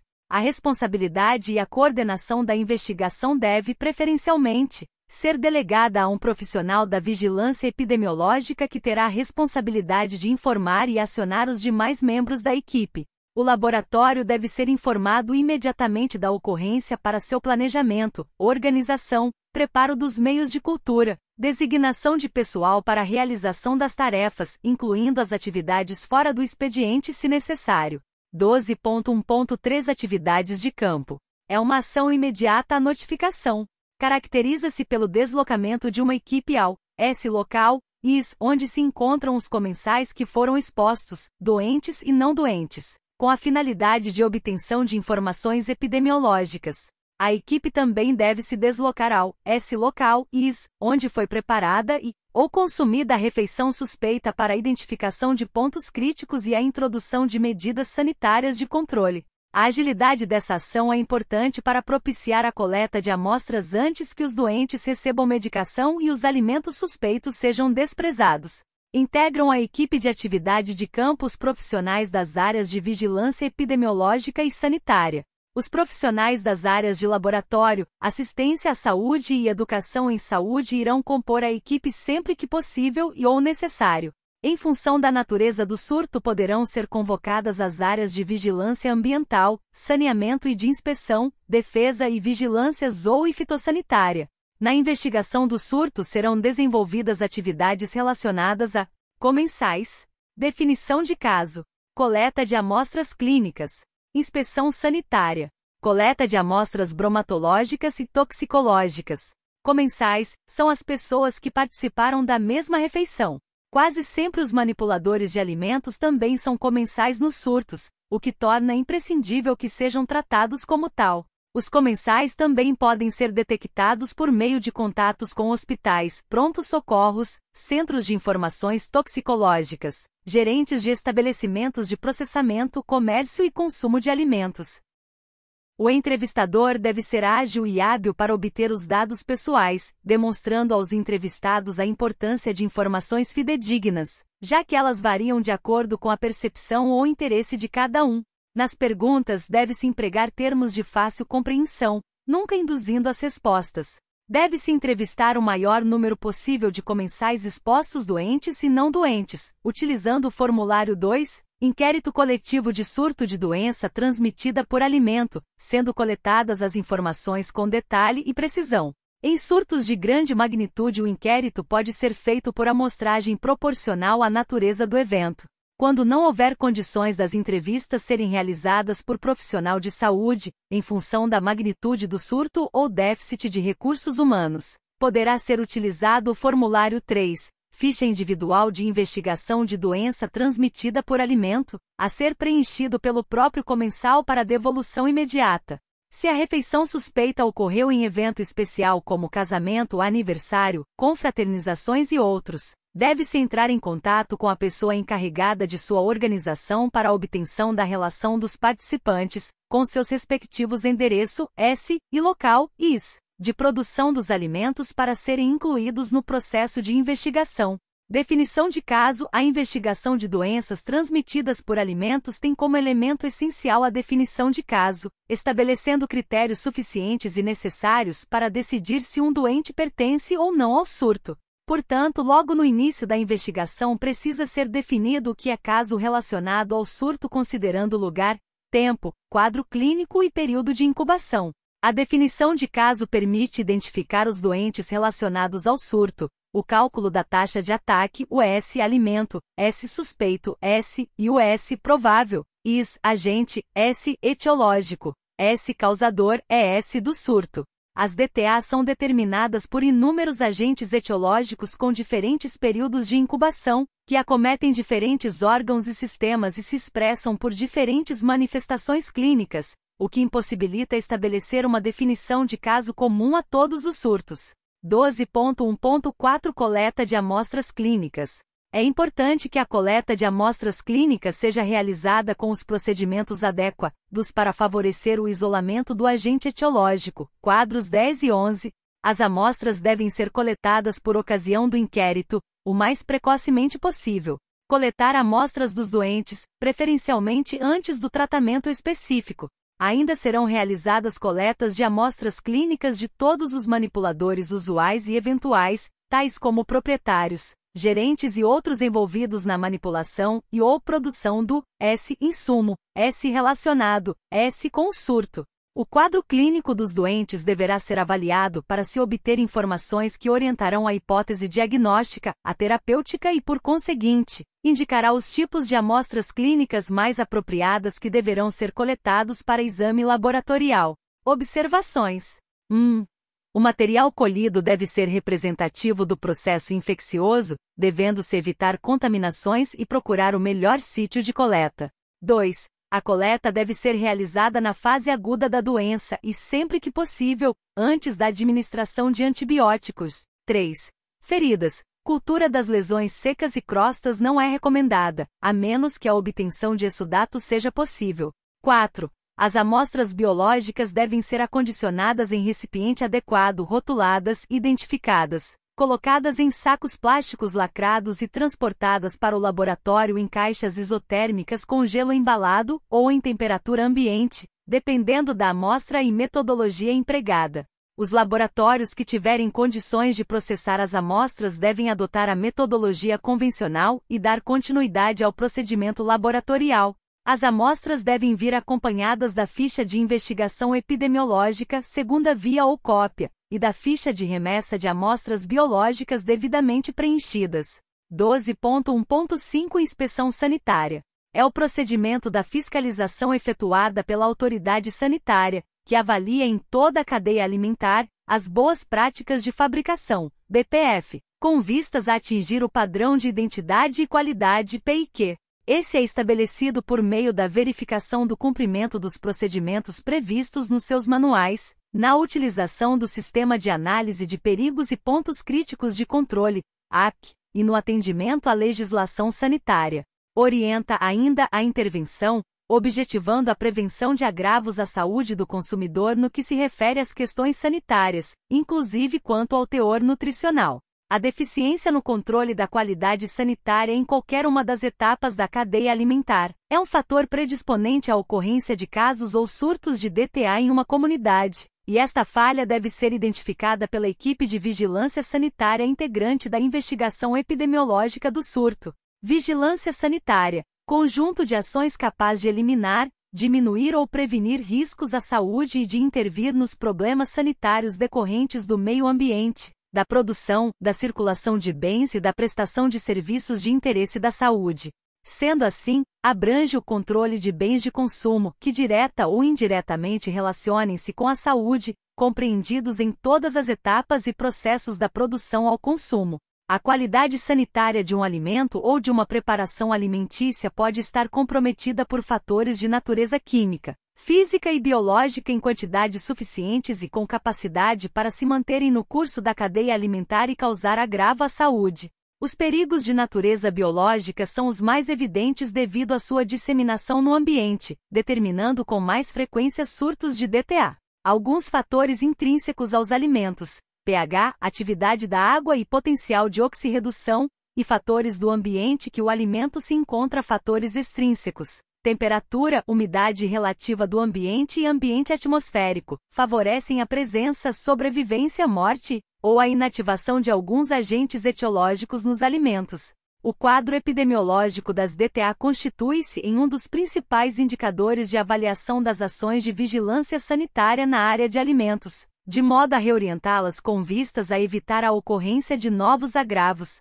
A partir da suspeita de ocorrência de um surto de DTA e do planejamento conjunto das ações da atividade de campo, a equipe de vigilância sanitária deve promover inspeções nas diversas etapas da cadeia alimentar. Essa ação tem como objetivo identificar os fatores de risco aos quais o alimento foi exposto, apontar pontos críticos, bem como avaliar as boas práticas de produção anteriormente adotadas, visando a sua reorientação. Os objetivos da inspeção sanitária nos surtos de DTA são: identificar os prováveis modos e fontes de contaminação, os efeitos dos processos de produção sobre o grau de contaminação e, quando biológico, a possibilidade de sobrevivência, proliferação de alguns micro-organismos, ou inativação de toxinas. Nesta ação deverá ser empregado o método de análise de perigos e pontos críticos de controle, AC, do inglês Hazard Analysis and Critical Control Points, ACP. O ACP é um sistema dinâmico de prevenção e controle, que visa evitar perda de matéria-prima e produtos e, fundamentalmente, visa garantir a produção de alimentos seguros. Para a utilização eficaz do método APC é importante, além da inspeção sanitária, a aplicação das boas práticas de fabricação. Podem ser utilizados outros métodos aprovados relacionados à prática da inspeção zoo e fitossanitária. No desenvolvimento de uma inspeção sanitária, busca-se a identificação de perigos e pontos críticos de controle, em que as falhas podem ter ocasionado a contaminação do alimento ou da preparação alimentícia. Para tanto, sugere-se a utilização do roteiro de inspeção em estabelecimentos da área de alimentos e respectivos critérios de avaliação, anexos B e C, ou similar já utilizado pelo Estado ou município e os formulários de registro AC, anexo 500, destacando-se os seguintes pontos: situações e condições de conservação e higiene das instalações, locais onde ocorrem a produção, o armazenamento, o transporte, a comercialização e o consumo de alimentos. Condições de higiene e organização das instalações hidrossanitárias e vestuários utilizados pelos manipuladores de alimento, registro de controle de vetores e roedores, destino adequado dos dejetos, acondicionamento e destino adequado dos resíduos sólidos, condições de conservação, limpeza e desinfecção de bancadas, equipamentos e utensílios que entram em contato com os alimentos, condições do vestuário, asseio pessoal, hábitos higiênicos e estado de saúde dos manipuladores, utilização de equipamento de proteção individual, EP. Observar se os mesmos foram treinados para as boas práticas de produção de alimentos, em especial nos pontos críticos de controle. Cuidados em relação à matéria-prima, insumos. Procedência, registro e controle da origem pecuária, agricultura, pesca, extração de sal, registros de controle na utilização de agrotóxicos, condições de captura, abate e aquisição, seleção de fornecedores. Qualidade da água potável utilizada na produção de alimentos e higiene dos manipulados, equipamentos e utensílios e água utilizada na limpeza de superfícies. Observação da desinfecção periódica dos reservatórios por empresas especializadas. Controle na utilização de produtos para o tratamento da água, princípio ativo. Registro no Ministério da Saúde, prazo de validade e modo de usar. Utilização de aditivos e coadjuvantes de tecnologia. Identificação dos produtos com seus princípios ativos, registro no MS, lote, validade e modo de usar, limites estabelecidos, cuidados no fluxo de produção, controle sanitário dos alimentos a serem consumidos crus, registros de controle do tempo e temperatura dos alimentos submetidos a tratamento térmico, calor ou frio, eliminação da contaminação cruzada, controle do descarte das sobras, impedindo o reaproveitamento. Controle do produto final, embalagem, tipo, qualidade, limpeza e conservação do material. Armazenamento, controle das condições sanitárias do ambiente interno e externo, uso e guarda de produtos domissanitários para desinfecção, controle de roedores e proteção de vetores, umidade relativa do ar, temperatura, tempo de armazenamento, empilhamento, peso das pilhas, e descarte de perdas por danificação de embalagem. Transporte. Controle das condições higiênico-sanitárias, da umidade relativa, proteção dos alimentos, registro de temperaturas, tempo de transporte por tipo de alimento. Comercialização. Registros do tempo e temperatura dos equipamentos para exposição e conservação dos alimentos, estufas, balcões térmicos, frios ou quentes, gondolas. Controle de qualidade de alimentos importados, rotulagem no idioma português, análise de controle e deferimento da importação no Siscomex. Esses cuidados também devem ser observados com relação à matéria-prima e aos insumos. As atividades de inspeção devem ser feitas tanto nos estabelecimentos produtores de alimentos como nos prestadores de serviços, bancos de leite humano, lactários, serviços de nutrição e dietética hospitalar, ambulatórios, cantinas escolares, serviços de nutrição de creches, orfanatos e abrigos de menores. Centros de reabilitação nutricional, cozinhas industriais, programas de alimentação do trabalhador, restaurantes em geral, lanchonetes, comissarias, catering e ambulantes, incluída a terceirização de serviços para comprovação da existência de práticas adequadas. Quando da realização de controle laboratorial do alimento pelo produtor, deve-se observar a existência de plano amostral, o cumprimento de normas de coleta e transporte de amostras, bem como verificar a habilitação do laboratório, A compatibilidade dos métodos de análise com a categoria do alimento e os registros de laudos laboratoriais. Quando o surto tiver origem em alimentos sob pesquisa, ocorrência de resíduos, agrotóxicos, elementos radioativos, produtos veterinários, ou se tratar de alimentos geneticamente modificados, deverá ser observada a existência de autorização do órgão competente, Ministério da Saúde ou Ministério da Agricultura, Pecuária e Abastecimento. As informações dos alimentos suspeitos, registradas no roteiro de inspeção, referentes à avaliação das práticas empregadas pela metodologia APC, devem ser ordenadas de modo sequenciado, de acordo com as etapas da cadeia alimentar até o consumo final. A análise de risco depende das informações colhidas durante a atividade de campo da investigação epidemiológica do surto de DTA e deve possibilitar a análise dos perigos, a determinação dos pontos críticos de controle, PCC, no fluxo das etapas da cadeia alimentar, a definição dos limites críticos, a monitorização dos PCC, o estabelecimento de ações corretivas, o estabelecimento de um sistema de registros e documentação, o estabelecimento de procedimentos para verificar o plano AP.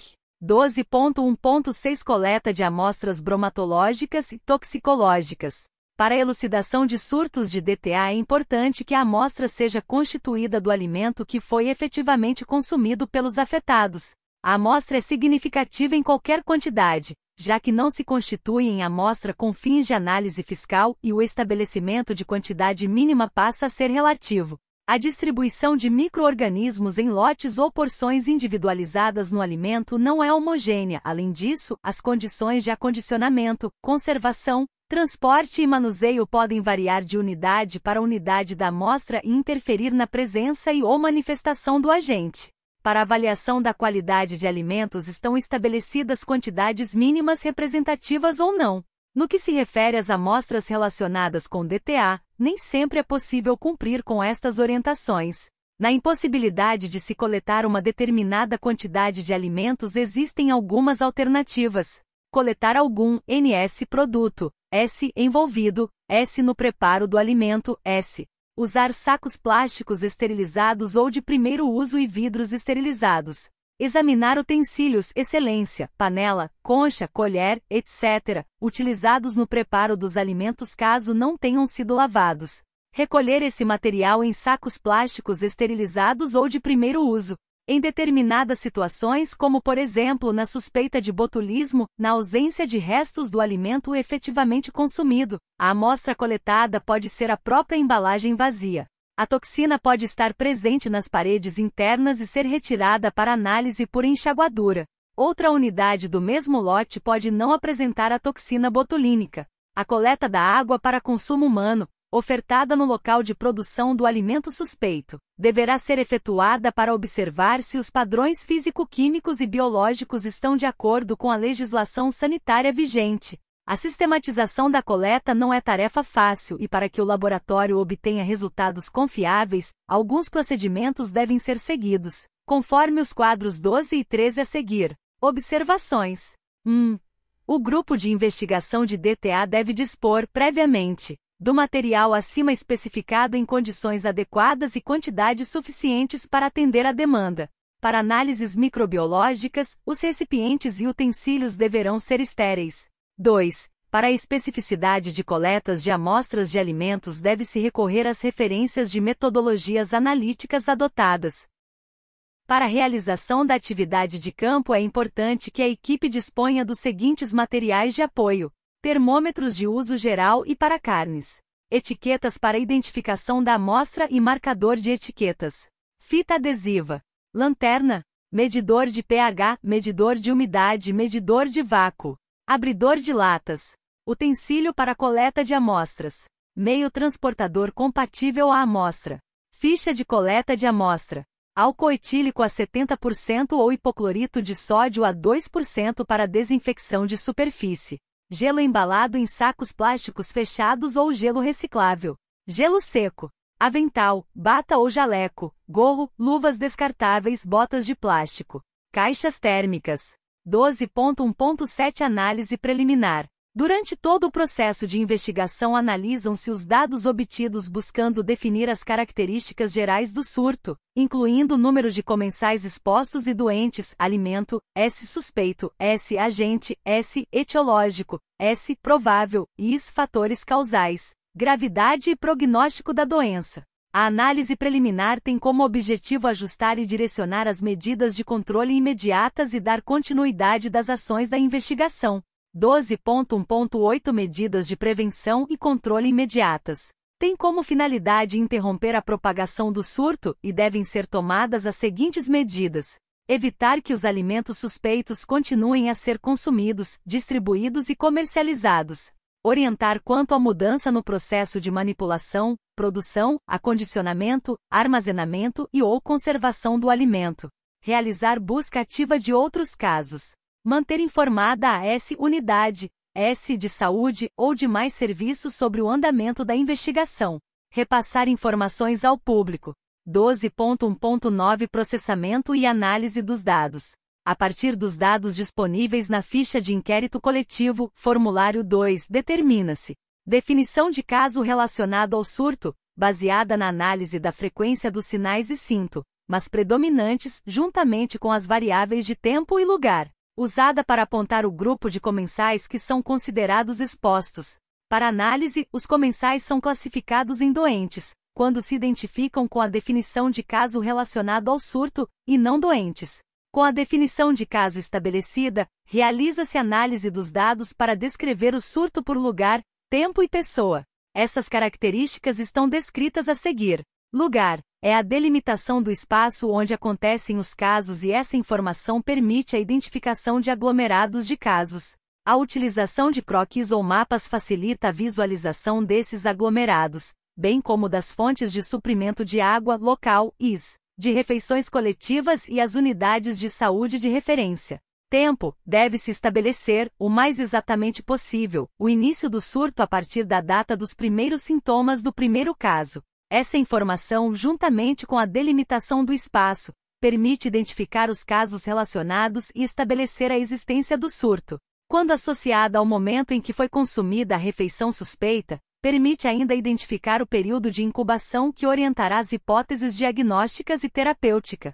Pessoa, características relacionadas a pessoas como sexo, idade, ocupação, hábitos alimenta. Reis influenciam na suscetibilidade às doenças e nas oportunidades de exposição. Período de incubação do surto pode ser calculado pelas medidas estatísticas de tendência central como a média aritmética, a moda e a mediana. Todavia prefere-se a mediana, uma vez que não sofre a influência de valores extremos muito diferenciados, fato comum em surtos de DTA. Refeição relacionada com surto ou refeição suspeita, usado para determinar qual é a refeição relacionada ao surto.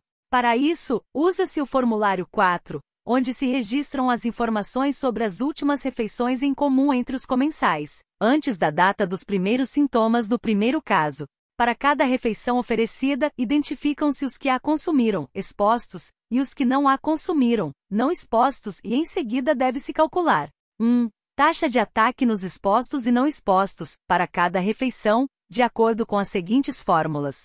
T1 igual taxa de ataque nos expostos por refeição. T1 igual número de doentes expostos por refeição x sem total de expostos por refeição. T2 igual taxa de ataque nos não expostos por refeição. T2 igual número de doentes não expostos por refeição x sem total de não expostos por refeição. 2. Calcular a diferença entre as taxas com a seguinte fórmula. Diferença de risco igual T1 expostos por refeição. T2 não expostos por refeição. Interpretação. A refeição que apresentar a maior taxa de ataque entre os expostos e a menor entre os não expostos e a maior diferença positiva entre as taxas de ataque, provavelmente, é a refeição responsável pelo surto. 3. Calcular o risco relativo, RR, de cada refeição e identificar se há associação entre o fator estudado, refeição, e o efeito, doença. RR igual T expostos por refeição T não expostos por refeição. Risco relativo, RR, é uma medida da força da associação entre um fator de risco e o desfecho em um estudo epidemiológico. É definido como sendo a razão entre a taxa de ataque entre indivíduos expostos e a taxa de ataque entre os não expostos. Indica quantas vezes a ocorrência do desfecho nos expostos é maior do que aquela entre os não expostos. É usualmente utilizado em estudos de coorte. Interpretação do resultado do risco relativo. RR igual a 1 ausência de associação. RR menor que 1 sugere que o fator estudado não é um fator de risco, pode ser um fator protetor. RR é 1 sugere que a associação. O fator estudado é um fator de risco para a ocorrência do efeito. A refeição que apresentou a maior taxa de ataque entre os expostos e a menor entre os não expostos, resultando a maior diferença positiva entre as taxas foi o almoço de sexta-feira. Além disso, apresentou também o maior risco relativo, sendo provavelmente a refeição associada ao surto, alimento relacionado ao surto ou alimento suspeito. Para cada alimento oferecido identificam-se os que consumiram, expostos, e os que não consumiram, não expostos. Similar à análise anterior, para cada alimento consumido calcular 1. Taxa de ataque nos expostos e não expostos para cada alimento, de acordo com as seguintes fórmulas. Τ1 igual taxa de ataque nos expostos. Τ1 igual número de doentes expostos por alimento x sem total de expostos por alimento. Τ2 igual taxa de ataque nos não expostos. Τ2 igual número de doentes não expostos por alimento x sem total de não expostos por alimento. 2. Calcular a diferença entre as taxas com a seguinte fórmula. Diferença de risco igual Τ1 expostos, Τ2 não expostos. Interpretação. Na maioria das vezes, as taxas de ataque entre os indivíduos que ingeriram, expostos, e não ingeriram, não expostos, e as diferenças entre essas taxas sugerem qual alimento é o responsável pelo surto. O alimento que apresentar a maior taxa de ataque entre os que o ingeriram e a menor entre os que não o ingeriram e que apresentar maior diferença percentual positiva é o provável, responsável pelo surto. Taxas de ataque com valores muito próximos entre os que ingeriram e os que não ingeriram dificultam esta identificação.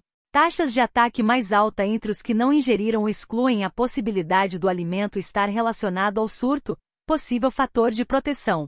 3. Calcular o risco relativo, RR, de cada alimento e identificar se há associação entre o fator estudado, alimento, e o efeito, doença. RR igual Τ exposto dividido por Τ não expostos. O alimento que apresentou a maior taxa de ataque entre os expostos e a menor entre os não expostos, resultando a maior diferença positiva entre as taxas foi a carne de porco. Neste caso, o risco relativo é igual a infinito, pelo fato de o denominador ser igual a zero.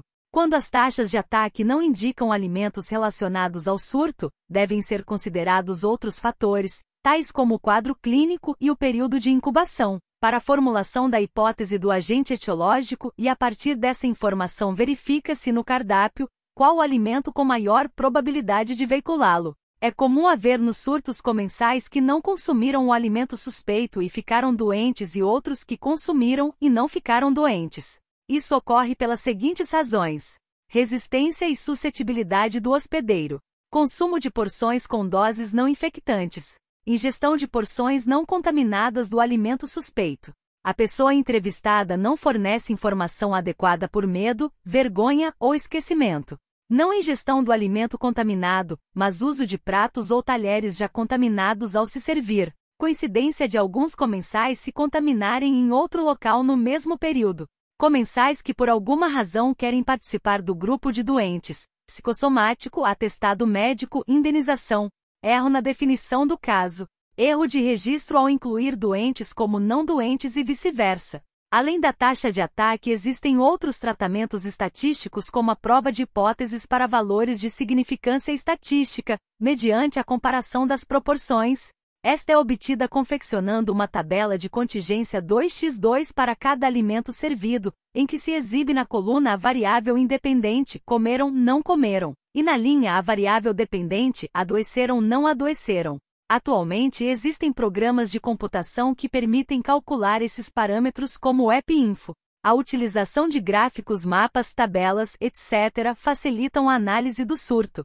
12 de janeiro de 10 fatores determinantes de surtos de DTA. Comumente as ocorrências de surtos de DTA estão associadas à presença de alguns fatores de risco, que podem ser identificados na inspeção sanitária e dentre os quais destacam-se: falhas na cadeia de refrigeração de alimentos potencialmente perigosos, conservação de alimentos mornos à temperatura ambiente, temperatura de incubação para os agentes bacterianos. Alimento preparado várias horas antes de seu consumo e cujo acondicionamento prévio ao consumo foi inadequado. Falhas no processo de cocção dos alimentos. Manipuladores de alimentos com práticas inadequadas de higiene pessoal ou portadores de lesões ou doenças. Utilização de matérias-primas contaminadas nas preparações alimentícias servidas cruas ou quando da ocorrência de mistura dessas com outros alimentos já cozidos. Alimentos preparados com matéria-prima contaminada que possibilite a introdução de micro-organismos no ambiente de preparo de alimentos, dando origem à possível ocorrência de contaminação cruzada. Falhas nos processos de higienização de utensílios e equipamentos utilizados no preparo de alimentos.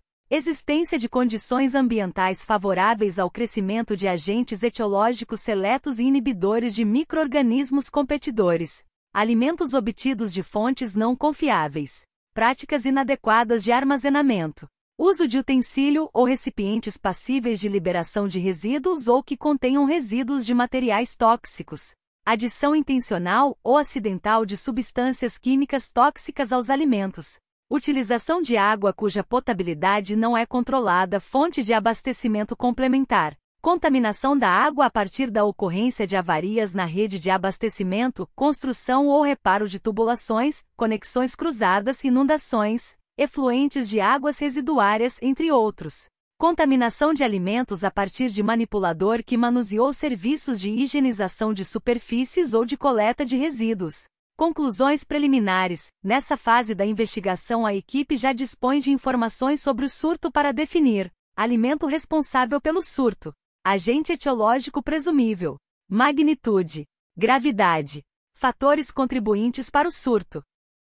12 de janeiro de 11 Medidas de prevenção e controle posteriores. Essas ações têm como finalidade controlar o surto existente e prevenir a ocorrência de outros. Entre as várias medidas podem ser citadas: estimular a notificação dos surtos de doenças transmitidas por alimento, analisar e avaliar a cadeia alimentar dos alimentos envolvidos, identificando pontos críticos para o controle, manter educação continuada dos profissionais envolvidos no processo de produção e serviços, com ênfase no sistema AP, estimular a implantação e a implementação de normas e rotinas referentes ao assunto, estabelecer e estimular um fluxo sistemático com outras instituições que fazem parte do processo, como por exemplo secretarias de agricultura, universidades, secretarias de educação, de ação social, do meio ambiente, etc. Realizar retroalimentação do sistema. Garantir o acesso da população às informações e conhecimentos necessários à prevenção e controle dos surtos de doenças transmitidas por alimentos. 12 de janeiro de 12 Acompanhamento do surto.